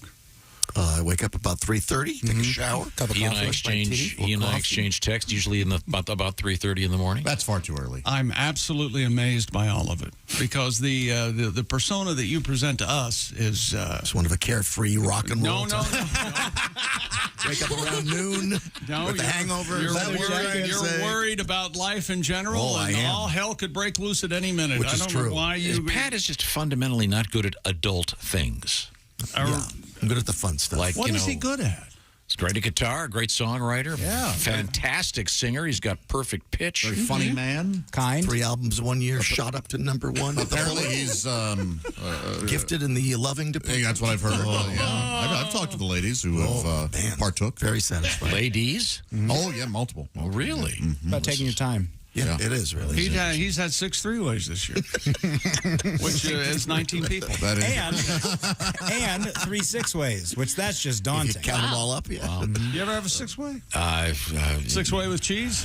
Oh, yeah, smothered covered. Could we move? This is an interesting story. uncomfortable. This is a story about that's a kind of a new thing with when you check out at certain places. They ask, "Do you want to make a donation?" And sometimes it's just, I like the one where it's just, do you want to raise it up to the nearest dollar? Yeah, I knew. It's easy. But sometimes it's, the chart will pop up 5, 10, 15, 20, 100, and, it's a lot of money. What do you got? I knew. Yeah, I don't blame you for not knowing when you could speak. He was making it. Well, I couldn't tell if she had the story because she said last holding time it in her hand. Last time I asked for a story, she had to rifle through hands an are entire. getting so sweaty. Do you say rifle or riffle? Rifle. Okay, Yeah. It's rifle. Yeah. You can understand why people are confused on when they can talk. Right? Of course. You're good, Jess. A new study has found that asking customers to support a charitable cause at checkout increases their anxiety. After interviewing 60 shoppers about how they felt when they were asked to donate, researchers found that about 40% of the language they used expressed negative feelings associated with anxiety. They used words including pressured, annoyed, guilty, and concerned about being judged. U.S. checkout charity campaigns raised $605 million for assorted causes in 2020, with many donations totaling just a few cents. Yeah. But, it's effective. Every penny counts. Don't feel pressured. There are many times I'll often do it, and sometimes I'll say, they go, would you like to donate? And I go, you know what, not today, but I appreciate you guys doing that. And it's real easy. It does feel awkward, though, when I'm at the gas station and they want to donate to the American Lung Association. I'm buying 2 packs of Marlboros. That feels a little off, right? Yeah. Help. Is that really a thing? Oh, yeah, you bet. And I feel very guilty, and I always donate. Wow. Because I go, I'm going to need that one day. Thank you. Don't donate. Just keep it for yourself. You're going to need it. I think I always feel pressured to do it, except for when it was a company card. One time I said, oh, no, thank you. It's a company card, because I didn't know how that worked. And they just kind of like, what? Okay. Yeah. Do you feel pressure like when the Girl Scouts are there and you go, hey, look, I've already bought 8 packs of these things? No. Or I lie and say, I just bought them from my niece. I don't have any nieces. Then I don't feel guilty. You're lying to children, Alsman. Do not hurt their feelings. Depending on how old they are, I like to say, hey, why don't you chicks get some hoses and wash some cars out there? Man, you have 4 daughters. You have 4 daughters, 3 of which are minors. Okay, no, I'm just saying. I said of a certain age. Why don't you wet those tops down and get to work, huh? No, I do like the ones where I like the things where they're actually doing something for the money. It's, hey, it's a car wash. I always go through those. She works hard for the money. No, but it's just when it's, I got my sign. Great. Do you get anxiety, I assume, Pat? You probably get anxiety at the checkout, wondering if the card's going to go through. There's a lot of that. That's hard for me to laugh at. I've lived most of my life that way. As that thing is spinning around. Yeah, that's... But as I mentioned earlier, I was reading this article about a lot of places now when you check out restaurant places and stuff, it'll say, you put the card in and it'll say... Restaurant places. He's right. Food trucks, coffee shops. There's a thing on the screen that goes, defend do you want to add a tip? And it'll say whatever, 5, 10, 20%, whatever. Yeah, at a it might restaurant be. place. Yeah, right. No, which is great. It's very convenient. But this article I was reading, this guy was talking about how that same machine is showing up all over the place. This guy goes, I was checking out at my the veterinarian place, and they wanted to know if they wanted a tip. Now, veterinarians are great people, hardworking, but is that a place where it's appropriate to tip? I think so. No. Any place that asks if you want to leave a tip, you should leave a tip. No. I think it's the machine. Yes. But they didn't turn off that feature, maybe? Yeah, I think so, too. Just seeing if someone does it. I'm sure enough people do it. That's just wrong. Oh, I would feel obligated. You tip your vet? Yeah. I tip the where the ladies stay for overnight. If any veterinarian who's asking for tips, no, my money's going to veterans. Wait a minute. Are you putting your cat in storage when you leave? I'm not. No, I have a plastic tote. I keep my cat in. It's a shame there are no air holes in it. How about a food bowl and shut the door? I mean, that's all they need. No, That's what I do. This article is making the point that now there are places where it's appropriate and places where it just doesn't seem to be right. Yeah, exactly. I mean, if you were checking out if your physician, would you go, oh, hey, thanks. By the way, there's an extra C note in there for you, Doc. Wink, wink.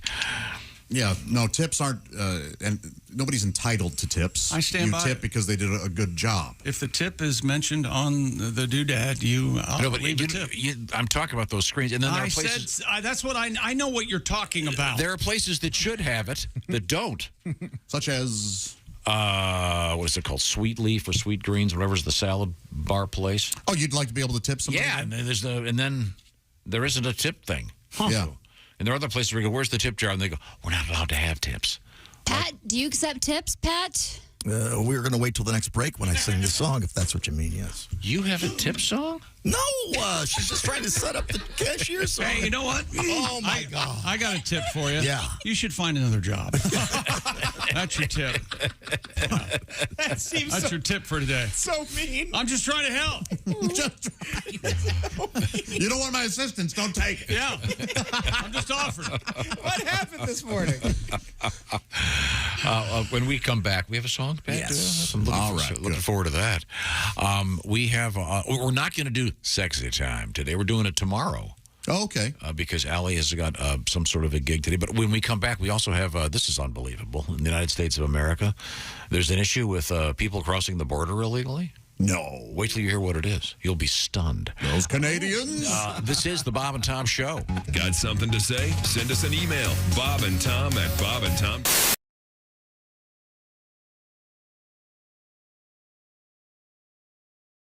Hey, it's Josh, and of course... Hi, Chick McGee, everybody. Your chance to win a Mini Max Big Green Egg for Bob and Tom at Big Green Egg. Each week, someone will win a Mini Max Big Green Egg. It's the Bob and Tom Show Pigskin Pick'em, powered by the Big Green Egg. Go to bobandtom.com/contest on the computer. And is that where you go? Are we eligible?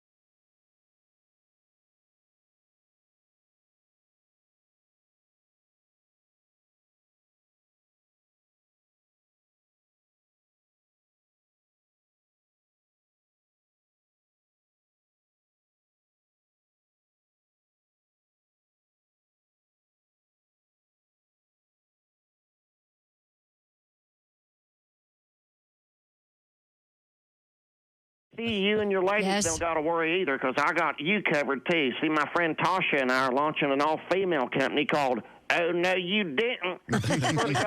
Well, it's hard to spell on the radio, but in print, it's badass. It's all hymenated. Hymenated? Yep. So the next time some chick, calls another chick an obese whale when you post your porta potty selfie on Instagrams, Just give me and Tasha a call. She'll go to that chick's house and slap the spit out of her while screaming, "Oh, no, you didn't!"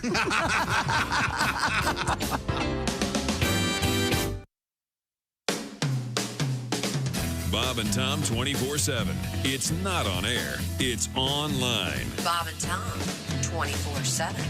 You know what would make a great Halloween treat for the kids? Bob and Tom Show merchandise from bobandtomstore.com. That's right. Just start handing out hoodies, hooded zips, collared work shirts, Bob and Tom Show hats. The kids will love them, as well as their adult sponsors. Clothing sizes small up to 4XL, 5XL at bobandtomstore.com. If we don't have your size, just check back. We're constantly restocking right there at bobandtomstore.com. Also, that Bob and Tom Show hat, that's right, adjustable, fits any size head, so you don't have to worry about it. You buy the hat, next thing you know, boom, you're wearing it. It's just that easy. bobandtomstore.com. I highly recommend it, especially for the Bob and Tom fan in your life. And I know I was joking about giving them out for Halloween, but they do make great stocking stuffers, and the holidays right around the corner. Christy Lee's already done her Christmas shopping, and you're listening to Bob and Tom 24/7. Good morning, I'm Mark Allison with a look at things you may have missed on this Wednesday, October 12th. A cyber attack blamed on pro-Russia hackers has played havoc with the websites of some major U.S. airports. The airport sites were rendered unreachable by what's known as a denial of service attack. It's when a hacker or hackers flood websites with so much junk data that those who have legitimate businesses are unable to log on. Officials say the delays in accessing airport websites, while a nuisance for would-be flyers, did not affect actual flight operations. It says records are made to be broken, but where does it say they have to be broken so soon? Last week, a grower set a U.S. record for the heaviest pumpkin, but now that record has been squashed by a heavier one. This one was grown by a horticulture teacher from Anoka, Minnesota, whose gigantic gourd weighed, get this, 2,560 pounds. That's a lot of pumpkin seeds, my friend. For those keeping track, Travis Geinzer's pumpkin is 6 pounds heavier than the one that set the record last week. Geinzer says growing a pumpkin that heavy in Minnesota is like winning the Tour de France on a big wheel. And that's a look at things you may have missed. More of the Bob and Tom Show coming up.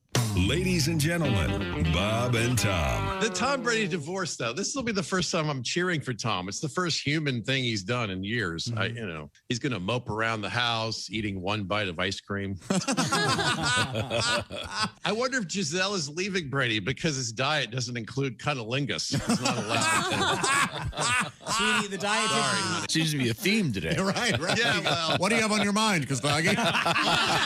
Please get laid, please.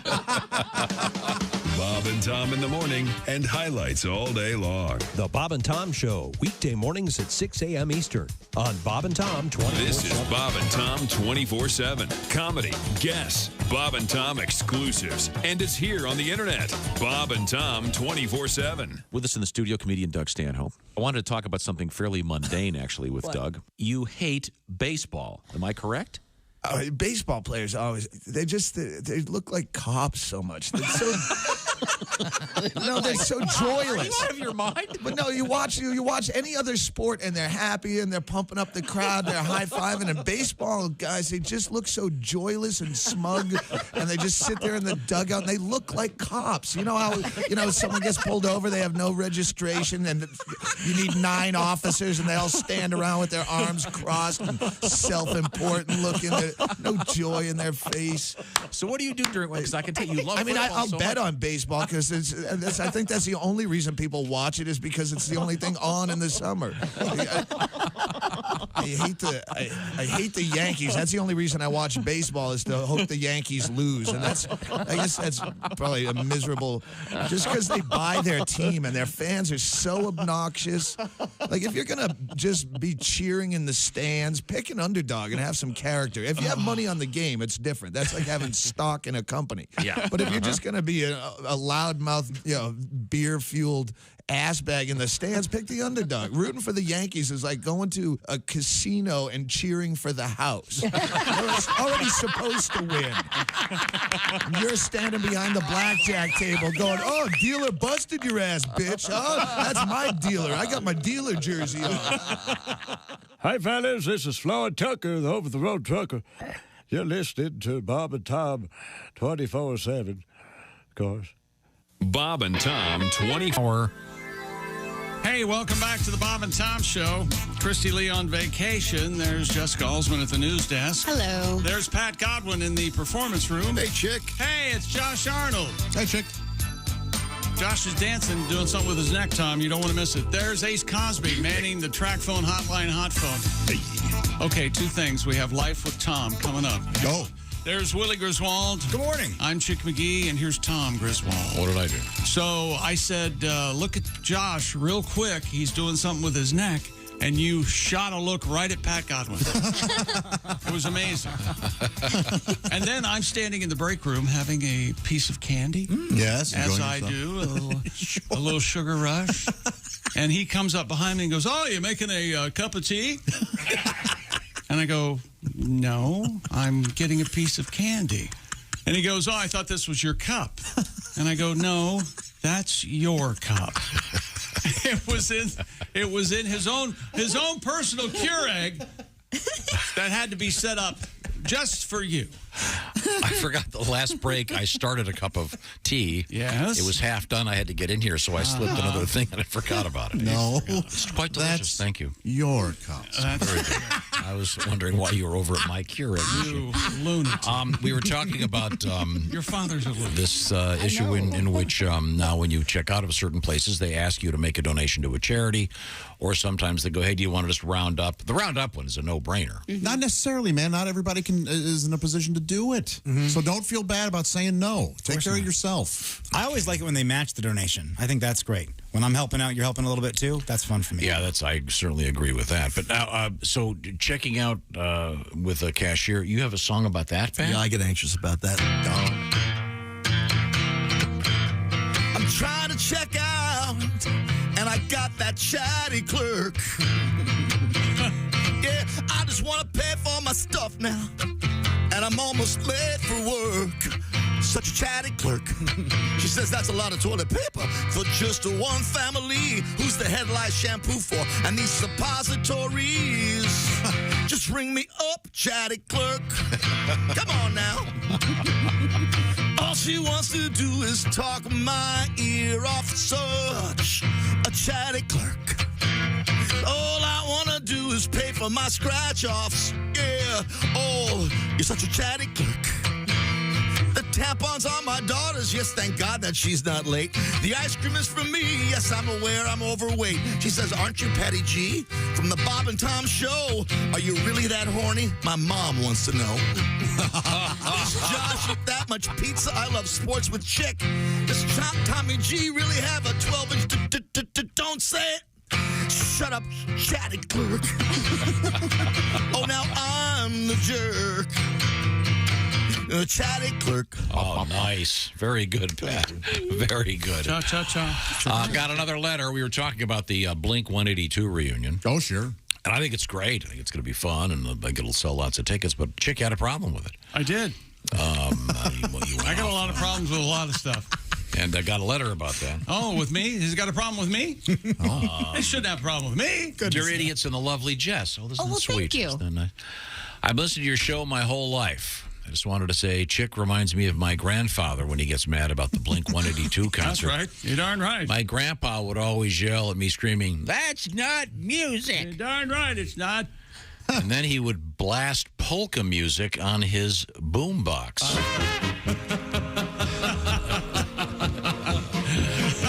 Now this gets the people on their feet.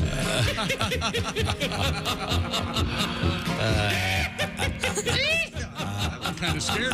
Okay, that's enough of that. What is that called? What's that called?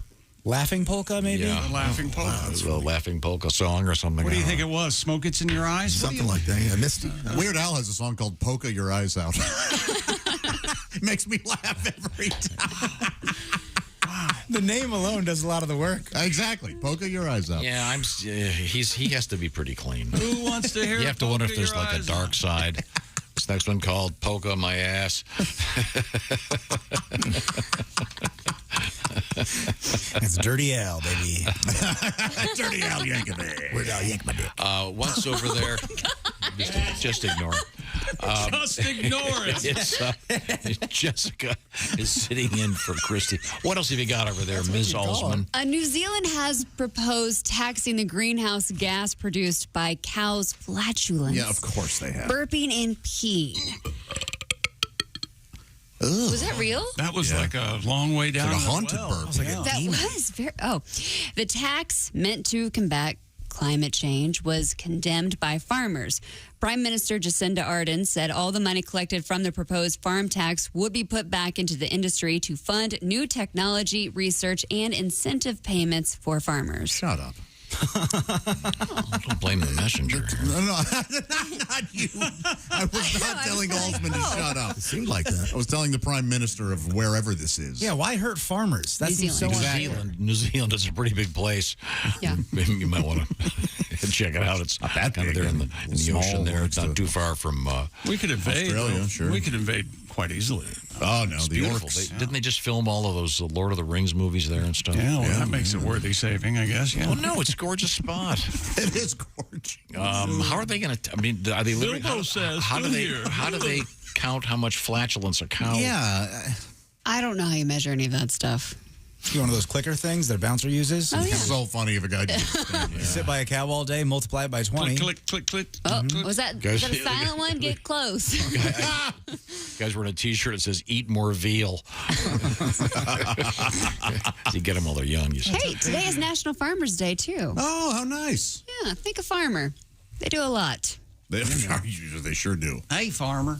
Out there in the fields now, plowing. Working very hard. Mm-hmm. Especially those dairy farmers getting up early so we can have that delicious cream in our coffee and real butter. Thank you very much. You are in bed with the covers pulled up. What's going on? Big dairy, aren't you? Isn't that they charge them 2% tax on 2% milk? Yeah, and they're always skimming from the top. There you go. The whole thing. The government just screwing the farmer. I hate that. I'm sorry, where were we? I lost my place. A Florida man was arrested after he allegedly robbed a bank, robbed with only a finger tucked under his shirt. Oh, the old classic finger gun? Mm-hmm. According to investigators, the 56-year-old Paul James Sinclair entered a Chase branch in Seminole and approached a teller. The police report states with his hand under his shirt, the suspect made the shape of a gun with his finger and demanded that the teller hand over the cash. After the bank employee handed over $120, the man fled the scene. He was arrested a short while later and charged with robbery. And they got this guy nailed. His fingerprints match the weapon. That's very silly. Oh, boy. By the way, what was, I'm sorry, they referred to it as a finger gun. Yeah. And don't be modest, Josh. Wasn't that your nickname in high school? That's right. You know what a finger gun does, Willie? What? Finger bangs. Watch out for Josh. Finger It was at first they had problems because this guy filed off all the serial numbers. What a stupid idiot. But the one thing that really struck me about this, though, you were fine. Did anybody else know? Wait just a second. Anybody else notice the clerk handed him $120 and he left the scene? Oh, thank you very much. If you're going to rob a bank, $120? Really? Boy, it's not going to pay your gas. Since it was 100, if he counted it there and he left it there and left, would it count as robbing the bank? He left it there? No, I'm just asking. Yeah, attempted robbery or whatever. If he was like just kidding. Nope. Yeah, exactly. Oh, okay. You can't bet. It's yeah. Because you're not stealing from a clothing store until you leave with the clothing. Said like someone that's stolen a lot of clothing in their Said day. as someone that worked retail and couldn't do anything. Okay. Yeah, they really tell you not to. Didn't every girl have a klepto phase? Every never girl did, I've though. ever known has talked Really? about shoplifting. I never did. I felt bad. No, I only date dirtbags. But they steal your heart. Yes. Did you see the picture of this guy being arrested? No. Yeah, after he tried to rob the bank with the finger gun. They put him in those Chinese finger. That's actually funny. Finger trap. The finger trap. I've never figured. How do you get out of those? I never figured that. You have to push them and then let them. You're go. kidding me. Yeah, you don't pull. I get scissors. He just ruins it. Yes, sir. This guy's got to be the worst criminal ever. Yeah, I don't know. Why? He got the money. But they caught him immediately. Oh. $120? Yeah. I wonder what made him do nice it. lunch. Judging by the picture, I'm guessing what made him do it probably has a chemical name. Oh. So you make your own determination on that one. Some books you can judge by their cover. I will. Yeah. Oh, yeah. I'm happy to. I'm guessing it wasn't the first time he's had it on one of those orange shirts either. Hey, a lot of judgment. Yeah. It's like he walks into the bar and he's got a lot more where that comes from. Lloyd, welcome back. We got a lot coming up, including, of course, our adventures in Today in History and a border crossing, illegal border crossing into the United States of America, but with a twist. I think you'll be a little bit surprised, and they actually got some people caught here. Madonna's Borderline, yes or no? I'm not familiar with it. Yes. Oh, Pat says yes. I like it. I like Holiday better, but Borderline's okay. Yeah. Cool. Doesn't somebody try to push her over the borderline or something? Yeah, I think so. That's the way it goes. Okay. I'm a lyric guy. Yeah. Okay. Vogue. You like Vogue, don't you? I love Vogue. Sure. The break in there. Ooh, that part. Oh, I love it. Okay, good to know. Now a word from our sponsor, BetterHelp. What's BetterHelp all about? Well, it's about helping yourself and helping you so you can help everybody else. It's tough to train your brain to stay in what we call problem-solving mode when you're faced with lots of the challenges out there right now. So there's no better feeling than learning out how to find your own solutions. That's where a therapist can be very helpful, and this is something new. It's called BetterHelp. You can get hooked up with a professional therapist online. So the way it works is you go to betterhelp.com/BT show. By the way, Bob and Tom Show listeners get 10% off their first month. Live a life with a little bit less stress by getting to know yourself a little bit better. BetterHelp is a great option. It's convenient, accessible, more affordable, and once again, entirely online. You can do it with cameras on. You can do it with texting if you want. They've got it figured out in such a way that maybe it'll be helpful for you. You'll be hooked up with a therapist in fewer than 48 hours, and you get to fill out a brief survey. And then, by the way, if you want to switch therapists, you can do so at any time. When you want to be a better problem solver, therapy can help get you there. Visit betterhelp.com/BT show today. And once again, Bob and Tom Show listeners knock 10% off that first month. That's BetterHelp, H-E-L-P, betterhelp.com/BT show. Coming up, we have a flying taxi cab. That's right. And a border crossing issue. This is the Bob and Tom Show. Hi, this is Kostaki Economopoulos.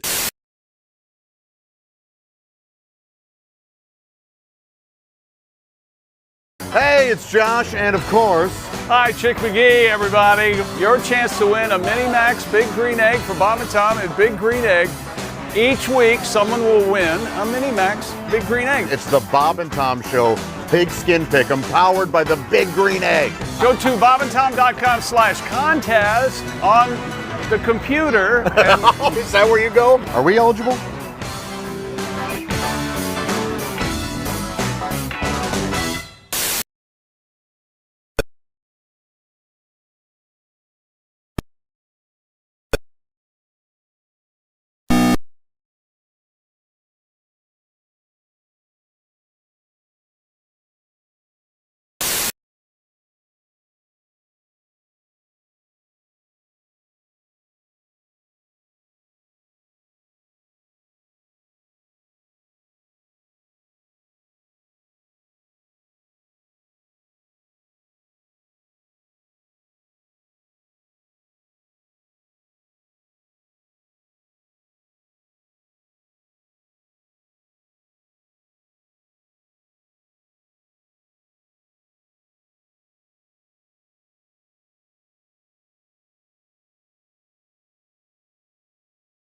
Consequences for Saudi Arabia as his administration begins reevaluating the U.S. relationship with that kingdom.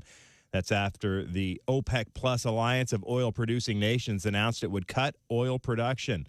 Biden said in a CNN interview Tuesday he was weighing action against the Saudis, but declined to detail any potential next steps. The OPEC Plus production cut expected to help Russia pad its coffers as it continues its nearly 8-month war in Ukraine. Meanwhile, Democratic Senator Richard Blumenthal of Connecticut and Representative Ro Khanna of California have introduced legislation which would immediately pause all U.S. arms sales to Saudi Arabia. For decades, Chinese journalist Ho Pin has made accurate predictions about who would ascend into the ranks of China's leadership. But this year, just weeks before Beijing reveals its next generation of leaders, Ho says there's little point. He says Xi has consolidated power to such a degree that no matter who's promoted, they'll have to obey Xi's rule. That's a sharp contrast from an earlier era, he says, when political factions jockeyed for control. Though Xi's power has certain advantages, Ho says he also worries Xi could become a lifelong dictator. And that's a look at your news headlines. More of the Bob and Tom Show coming up. Things you hear on the Bob and Tom Show. Hi, I'm Morty Gleckman for Casket Carnival. It's a casket carnival. You won't lose your shirt. It's a casket carnival. When we shovel on the dirt, we'll make sure you're really safe before we stick you in your grave. We won't steal from you. Casket carnival. We've got lots of games and prizes, and since many of our coffins are scratch and dent or gently used models, we pass the savings on to you at Casket Carnival. And don't forget to say hello to our lovable mascot, Embalmo the Clown. Hey, yeah, there. Thanks for coming to the Casket Carnival. You're really gonna dig our prices there. Don't forget to ask about our layaway plan, huh? Hey, geez, what's wrong with these people? I'm dying up here, huh? At the cremation station, we want to earn your business. You know, sometimes I wish I were dead.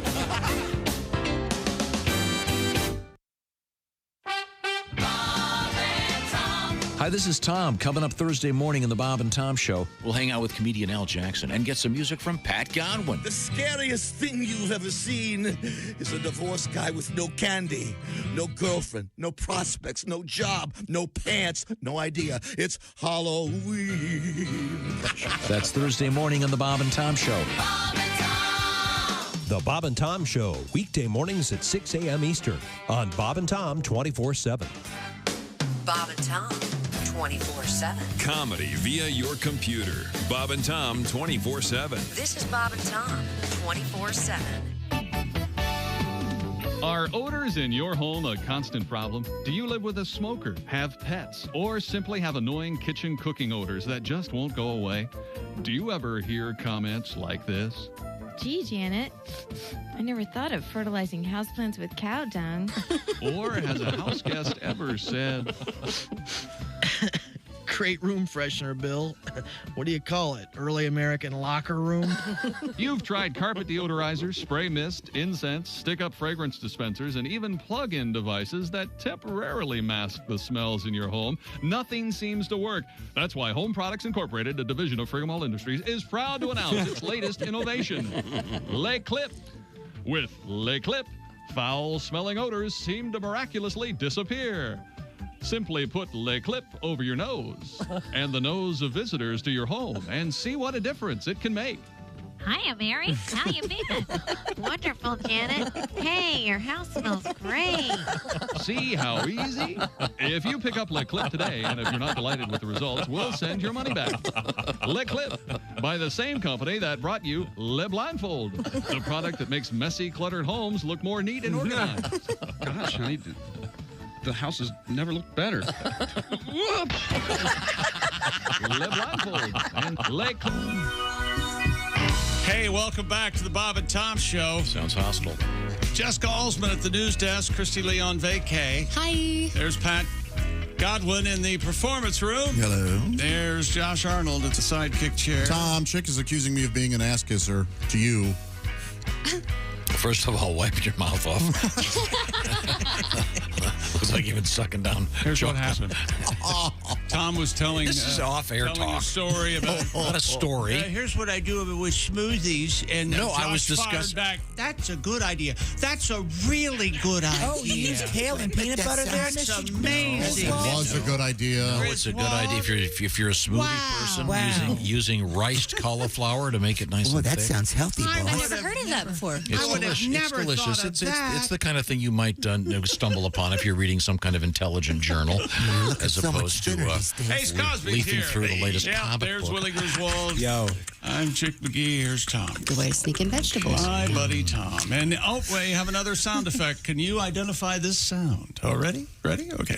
I'm so horny. Pat Godwin. It's Pat Godwin. That's exactly right. Let's just go to the mailbag, shall we, before we get to the rest of these news stories? Sure. Hello, radio legends. Oh, this is the wrong station. I'm a truck driver in New Mexico, delivering overnight all over the state. I was listening a few weeks ago. You guys were talking about the furthest distance traveled to go see a concert. That's pretty cool. Yeah. I know one for you guys. Oh, yeah. Pat and I flew to London to see Eric Clapton and Cream. Yeah. The Cream, that was so cool. Final show. Oh, it was the best. The farthest you've ever, Ace, you've probably been all over the place. What's the farthest you've ever been to see a show? Vancouver. Oh, good. Nice place. Wait, who did you go see? Bon Jovi. You have my deepest sympathy. I'm sure it was a good show. Sounds like a good Great time. show. I'm a cowboy. Ace gets mad when you tease Bon Jovi. It was a joke. John Bon Jovi is a great guy. I was kidding. Chick McGee, farthest you've ever gone to see a concert? I don't know. Across the street. Okay, sorry to bother you. Just go back to your Let me computer. tell you, buy Bon some more Jovi was shoes. playing in my bathroom. I'd go to a restaurant. I can tell you that. John Bon Jovi is a great guy. Yeah, you go to his restaurant. As a person, he's a really good guy. Halsey, farthest you've ever gone to see a show? Denver. And how long a drive was it from where you were? Well, I flew to Denver, so I don't know how that would count. But Red I'm Rocks? actually, no, it was Sandler. Was it the Wiggles? Oh, you saw Adam Sandler. But actually, next week I'm driving to Manchester, New Hampshire, to see Adam Sandler. All right. Again, but it's his hometown, and I just think it's going to be a different show. I don't know how far away that is, though. Yeah, this guy said, last weekend, my wife and I traveled from Albuquerque to Boulder, Colorado to see Here Come the Mummies. Oh, that's awesome. A round trip just under 1,000 miles. We both agreed we'd do it again in a heartbeat. A fantastic show. Thanks for turning me on to my new favorite band. Here Come the Mummies, by the way, ace musicians. Hey, and by the way, if they saw him at the Boulder Theater, there was this big female bouncer. She might still have my fake ID. So if you could check in on that for me, that'd be great. Man, she was scary. Okay. Joshua, you said what the farthest you've ever traveled to see a show? No, it's not very far, maybe 3 hours. So, Who was it? I know you went down, you went to a couple shows in the last few weeks. Yeah. Who'd you go see that was 3 hours away? It was that show. It was a big rock festival. Okay. Yeah. All right. Okay. That's perfectly reasonable. Now, thank you for the letter, Joe, and thanks for listening as you drive all over New Mexico. Speaking of a state that's on a border, do you have this story about this? This is really fascinating, of this new border story. You're going to be quite surprised. The Border Patrol is finally cracking down. 12 people were taken into custody by the Border Patrol last month after they allegedly entered the United States illegally near the Canadian border with Minnesota. There were 8 citizens of Great Britain and 4 of Ireland. Huh. Really? So, let me get this straight. 12 people are arrested coming across the Canadian border. Wow, I'm so sick of these illegal immigrants from the UK coming over here and drinking our tea. those prick bastards. Man.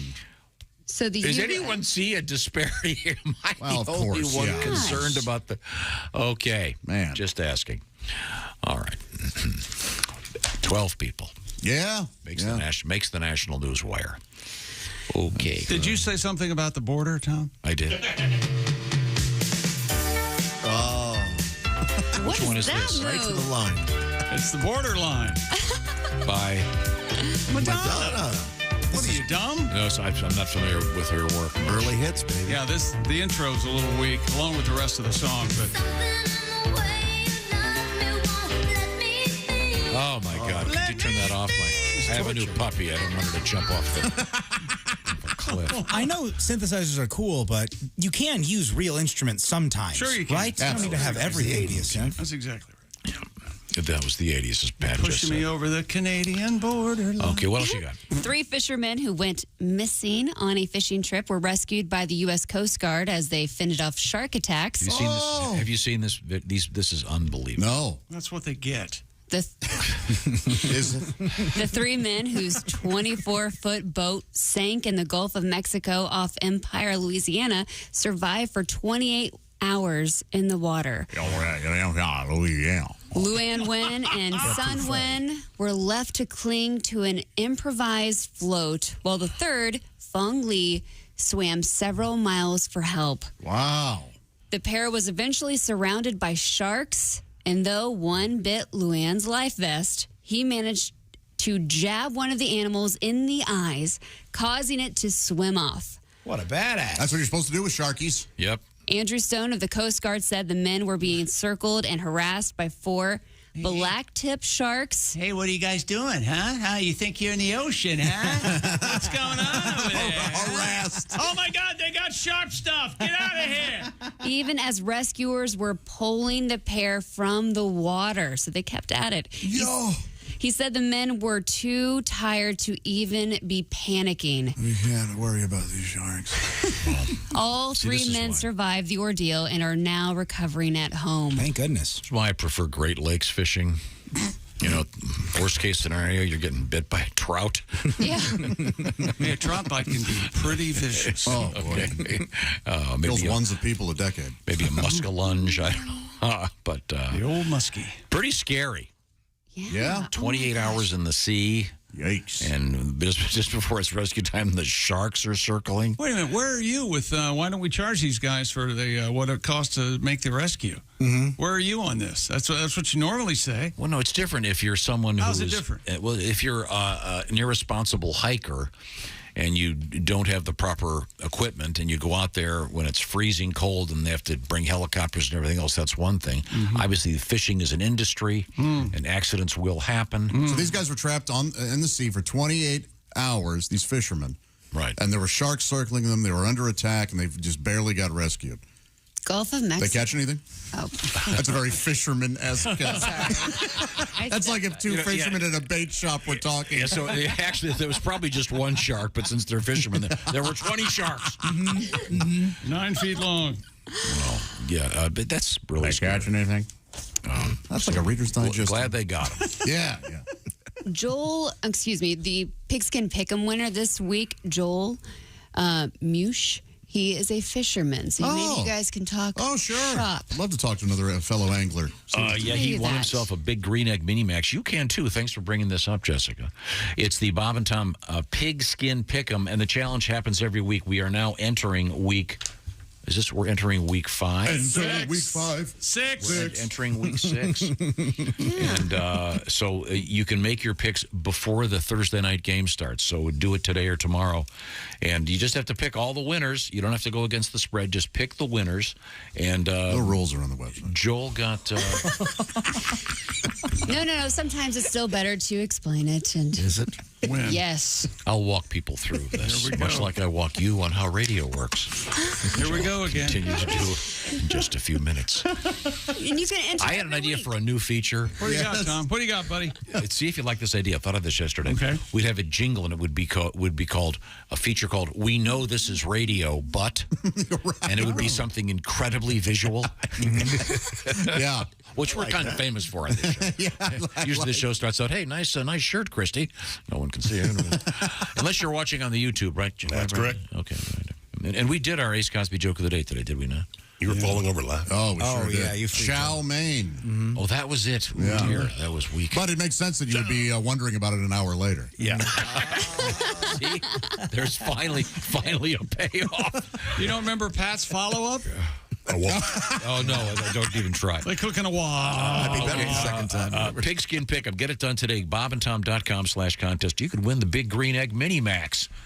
Just like our newest one. Is it Joel Monsieur? What is it again? Meows. Meows. What is it? Mush. Joe Mush? From Boise, here it is. Idaho. From Boise. Joel Mush. Okay, Joel, we'll look forward to talking to you tomorrow. What do we got here? Kind of last name is Mush. Like a fool. Oh, and his hobbies include power weightlifting. He's a karate black belt. And, wow. Real pussy. That is all lies. Unless it is. Actually, I don't know. Maybe. Did you notice how he's almost more comfortable lying? He feels right at home. That's his go-to. It's his absolute go-to. Okay. Now, we have a lot more going on out there. What's the latest? A man was arrested on assault charges after authorities say he attacked 2 United Airlines flight attendants on a trip from Miami to Washington, D.C. Well, let's hear this guy out. Police say that the man had consumed magic mushrooms. The incident on October 4th began when Terry Logan Sevilla started to cause a disturbance 1 hour into the flight. According to court documents filed in Virginia last week, authorities say Sevilla grabbed the arm of the person sitting next to him, and then he ran up and down the aisle shouting obscenities. You're too good to drink with me. Sevilla has also apparently broke off a piece of a bathroom door, and he opened it when a passenger was inside. I'm taking it down. That was the passenger. A little theater of the mind. Come at me. Come at me. He reportedly was screaming throughout the flight and grabbed a flight attendant's breast while being subdued. And made this noise. It was amazing. What a I would be mad, but I would still probably laugh. He was taken into custody when the plane landed. Honk, honk. I guess this guy was so high that when he got to Washington, D.C., did you read the whole thing?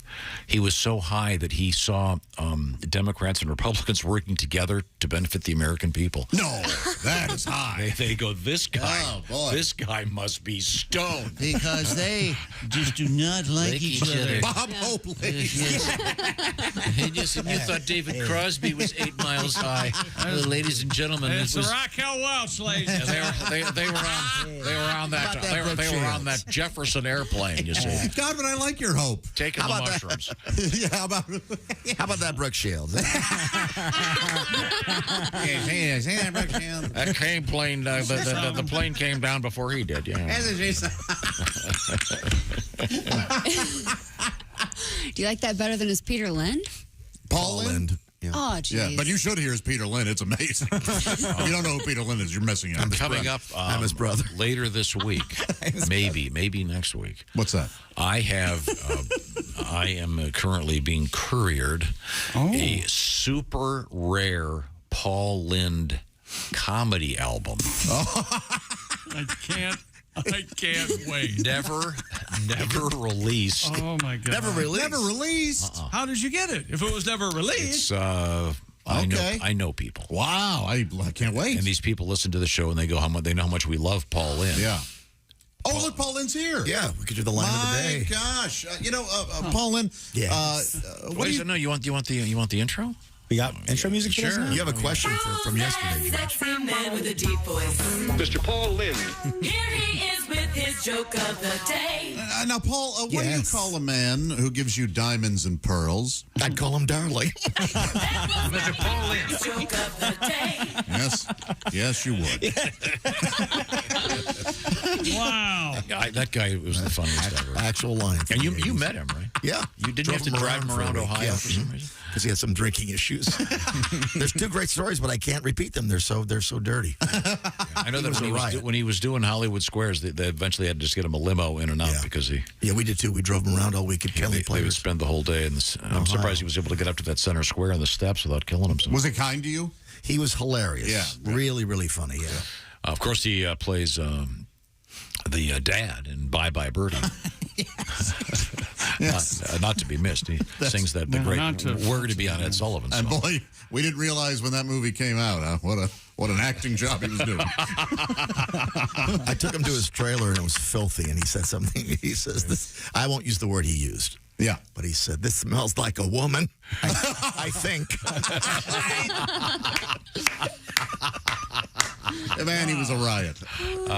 Anyways, we have this very top secret Paul Lynde recording from the 50s. Wait, this is real? Stand-up? Yes. This isn't. I thought this was like a bit, like you're going to have Godwin saying a bunch of silly stuff as Paul I can't wait to hear it. No, this is real. Huh, very cool. There's this whole backstory of how the thing was never released, et cetera, et cetera, et cetera. Quiz time here on the Bob and Tom Show. Greg Maddox. No, sorry. Walter Johnson. Lester Maddox. Lester Holt. Mannix. That's right. Joe Mannix.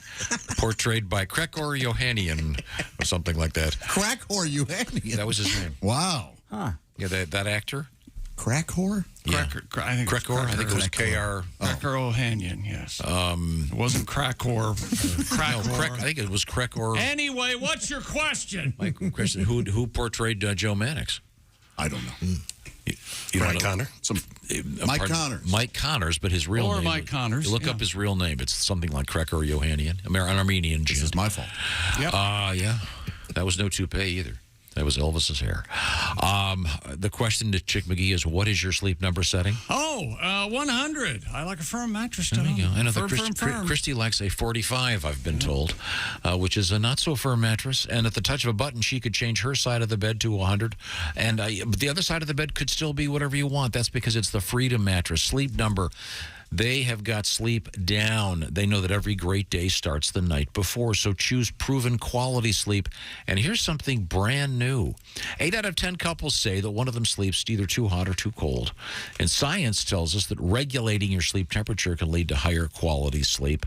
Hence, the new Climate 360 smart bed from Sleep Number. This is something very cool. The Climate 360 smart bed warms your feet to help you fall asleep.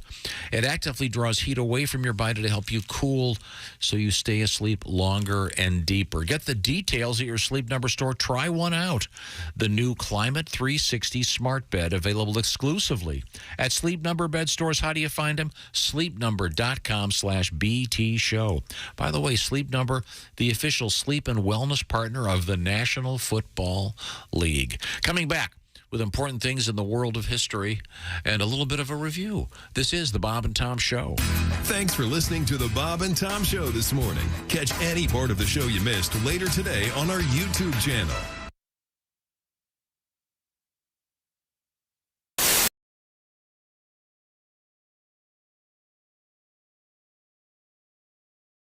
How's that sound? Well, that sounds very nice. Thank you. Haywood has his guitar out. Oh my God, that's beautiful. Thank you. We've had a lot of weird things happen this summer in the world of trucking. For example, here's a story out of Vegas. A semi-truck carrying a load of bananas crashed into the center median on northbound Interstate 15 Friday morning. Yes, we have no bananas. We've had so many of these. Remember this? Do you remember the spaghetti one? We had spaghetti. We've had pizzas. We got a lot of stuff. It's spaghetti time. But occasionally, a big rig goes down, and you hope the drivers are doing okay. Here's one: a big rig spilled sausage all over a Minnesota highway in Eden Prairie, Minnesota. That's the worst. Oh, the worst! Oh, I get it. Hey, Tom, like bratwurst. Where'd that happen? Up on the highway.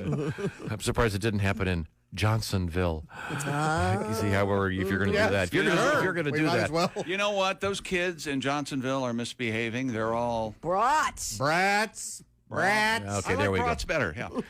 I said, well, right. But I thought this would lead into the great Haywood Banks song, 18 Wheels on a Big Rig. This is a great sing-along. Nope, not doing it. But you've got to focus. You do. You have to pay attention. The hard part of this, to me, there's a bunch of hard parts, but the Roman numeral part, You want very that part tough. too? If you do you remember that part? you want that part too?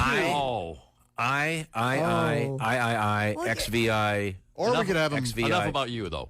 Okay, go ahead. I'm just getting ready for it. There's 1, 2, 3, 4, 5, 6, 7, 8, 9, 10, 11, 12, 13, 14, 17, 18 wheels on a big rig. Everybody, here we go. Oh, there's 1, 2, 3, 4, 5, 6, 7, 8, 9, 10, 11, 12, 13, 14, 17, 18 wheels on a big rig. And they're rolling. Okay, let's back them up. Here we go.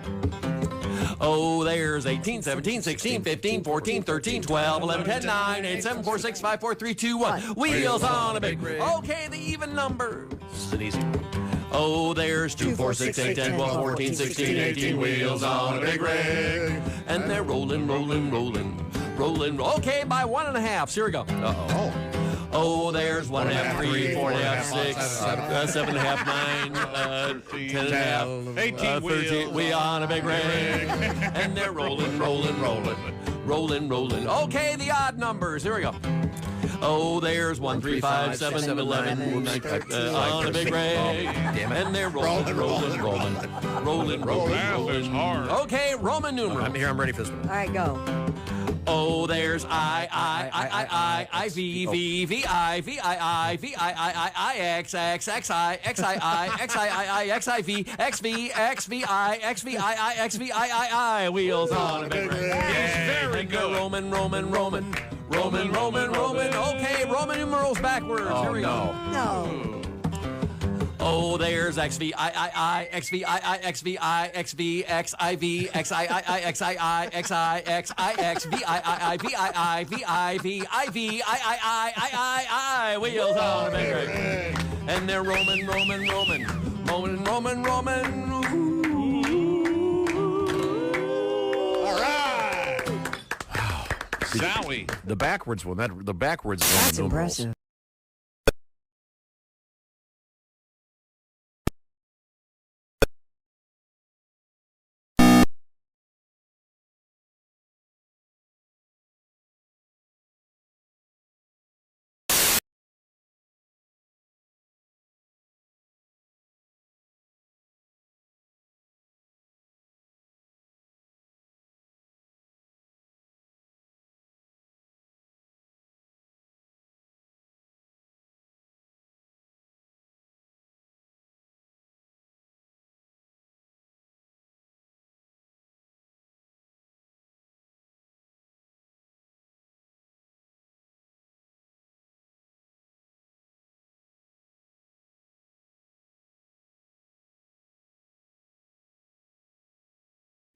No shirt, no talent.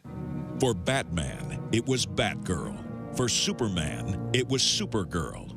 And now, meet Spider-Man's female counterpart. From Bob and Tom Productions, it's the superhero women have known about for years. All right, Toots, this is a stick-up. Hand over all your money. Oh, dear. Yeah, come on, lady. Hurry it up. Somebody's going to get hoiked. Help! Oh, please help! Won't somebody help me? Let that young woman go, you two ruffians. Yeah? Who's gonna make us? I am. Come on, lady. You must be in your mid-50s. Yeah, what do you have going? Some kind of superpowers? Yes, I do. Take a look at these. Oh, gross. Let's get out of here.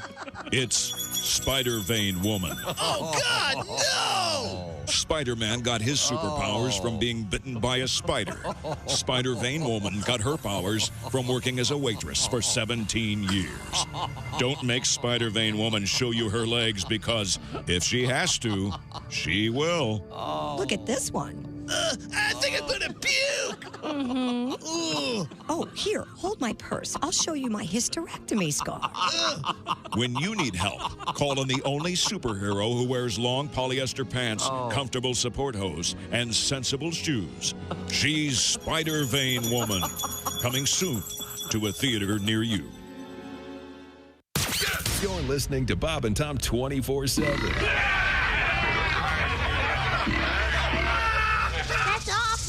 Awful entertaining. Central Morning Radio. This is Bob and Tom 24/7. 24/7. 24/7. Lowell Sanders is here with us. I'm on the road. Are you Lowell, single? are you a single man? Yeah, I left a wife in Detroit. Oh, okay. I see how it works. Police should have found her by now. I'm kidding. They won't find her. Ain't no way. You're that good, aren't you? Hey, everybody, this is Jimmy Pardo. You recognize my voice from the show and my face from television. Welcome back to the Bob and Tom Show. Jessica Alsman at the news desk. Hello. In for Christy Lee. There's Pat Godwin. Hello. What do you got? 2 songs today? 4. That's not right. Yeah, I did 2 before you got here. In the wee hours of the morning. There's Josh Arnold. Hello. There's Ace Cosby manning the track phone hotline, hot phone. There's Willie Griswold. Good tomorrow to you. Hiding Chick McGee, and here's Tom Griswold. Got a letter from Lisa in Cincinnati right now. Hi, Lisa in Cincinnati right now. We were talking about the farthest you've ever gone for a concert. You win, Lisa. Singapore. Holy cow. To see Metallica. Sweet. She says, best concert of my life. I'll bet. That is crazy. Man. I mean, after a certain point, after the flight, it has to be the best concert, right? You're not going to let anything get you down. Oh, that would, yeah, you're not kidding. The opener could suck. The sound goes out. Beer's $100 a beer. You're still going to enjoy yourself. Had a great time. Oh. Nobody spoke English. It was unbelievable. What the hell? They got a different word for everything. Right now, it's time. Oh, by the way, we were talking about Mannix. Mike Connors. I mean, not really. No, not at all. Yeah, we were. Of course, who can forget him in Good Neighbor Sam? Mm-hmm. His real name, Krekor Ohanian. Yeah, we believed you. No, I couldn't. I wanted to double check. Time now for Today in History. Thank you. Here's Tom with Today in History without looking. What number is it? 12. Remix. Whatever, Mushmouth. Okay. Boy, oh boy. Oh, this is controversial. 1492, Columbus sights an island in the Bahamas and thinks he has reached East Asia. Is that right? Oh.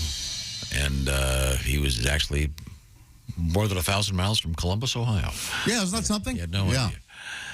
This is a really good one. Do you think they're going to have to rename the cities that are named Columbus? I don't know. You think he'll have to say goodbye, Columbus? Oh, nice reference. It might be. Allie McGraw. That is Richard Benjamin. That is right in his wheelhouse. Thinking more of the Philip Roth novel, but Oh, I was thinking of the cheap movie and the song by the Association. Oh, the song by the I insist. We hear this what he calls a song. No, I'm not kidding. Goodbye, Columbus. The Association. Oh, I haven't seen the movie. Is it any good? I don't think so. I don't remember much about it. Yeah, they had I'm pretty sure the theme song was by the Association. I just remember the chorus, "Hello, life, goodbye, Columbus." Oh, man. I got a feeling you're going to hear from us. You're going to hear from us. Yeah, it's Climbing with Columbus. Oh, what a piece of... It was a famous Philip Roth novel that they tried to make it. Oh, here it is. They tried to make it into a movie, and but I remember it was Allie McGraw. Let's see if this is. Yep, that's it. Yeah. Hello, it's a lucky day, Josh. Kiss the moon goodbye and be on our way. It's a lucky day. Not for us. We have to listen to your music. I think the hook's coming up here. I hope. Hello, life. Goodbye, Columbus. Good thing this is in stereo. So you thought I was joking. No, it's worse than I remember. Absolutely terrible. Not good. Can you imagine the book after those guys? Hey, look, can you write a song? You've got to have the words "Goodbye, Columbus" in it. We can do it, sure, boss. No kidding. Now, you know the famous Beatles story, Pat? Which one? Where Lennon said, "I'll never do that again." No, I don't know this one. Well, they asked him to write a song called "Hard Day's Night." Yeah. Hard Day's Night. And it's great song. Let's see. On this date, which president on this date changed the name of the executive mansion? What did he change it to? It's Woodrow Wilson and his White House, right? You got half right. Teddy Roosevelt changed the name of the executive mansion to the White House. That's very funny. Mansion has mansion kind of a negative. Yeah, they didn't want to do that. Plus, they Boy, look who lives in a mansion. gave it a new paint job. He's in the big house. Yeah. Isn't that what Mellencamp said? Look who's in the mansion now, or something. One of those lyrics. I shouldn't have said anything. He'll try to figure it out now. He hates rich people, according to his song. Goodbye, Columbus. Doesn't give back the money, does he? Okay. Let's see. Columbus. How about this one? Mitch Mitchell and Noel Redding joined this guy to form a band in '66. Who was it, Halsey? I have no idea. Dude, it was the experience. Jimi Hendrix. Before the Chick McGee experience. Okay, happy birthday, Luciano Pavarotti. Fat. He's so fat. Fat guy? What do you think he died of, Josh? Being fat. I'm sorry, but you are suffering from fatty fat. My doctor talks funny. I don't know what that's about. Happy birthday, 1945. Dusty Rhodes, the wrestler. No, Gold Dust. You didn't say it right. It Dusty Rhodes. Dusty Rhodes was my favorite wrestler. He and Roddy Piper were my two favorites. He's the world champ. Remember Sapphire Ace? That was his son, wasn't it? Oh, really? His son is wrestling. It sounds like a Dusty Rhodes. No, I think Sapphire was with Dusty. Hugh Jackman, happy birthday, born in 1968, currently on Broadway for a while longer in the Music Man, famous for his portrayal of Peter Allen in his tremendous version of the song Rio. Yeah, sure, that's more famous than Wolverine, isn't it? Yeah, nobody's seen Wolverine. No, but everybody saw that. Whatever Peter you Allen just said. Bi-coastal horror. Time now. Don't you have the Wolverine? No, And happy birthday to Amy. Happy birthday to Amy. That's right. Amy, who on our staff. keeps us all going Amy, here. why don't you try working in one day in your life, huh? Oh, boy. Who makes a cake for the cake lady, as they say? I don't know where she buys I don't it. have the... Yeah. Happy anniversary to my wife. 26 years. Yay. Who is this? Okay. Oh, that was Mike Mark. Oh, okay. I had the under. I said happy anniversary to his wife this morning. What a jerk. It's such an old school joke. I can't I thought you had the Hugh Jackman Rio. My fault. Oh, this was good. Time now for things we learned. I went to New York to see Hugh Jackman in Music Man. Yeah. It was great.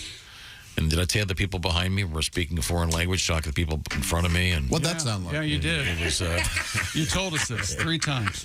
like ching chong ching Wolverine. Yeah, I can't believe it. Because Willie they will were see us just doing tomorrow the... as soon as he cools off. Calm down. That's a true story. This is the Bob and Tom Show. Perfect. Hey, thanks for listening to the Bob and Tom Show this morning. Get a look at today's show on our YouTube channel.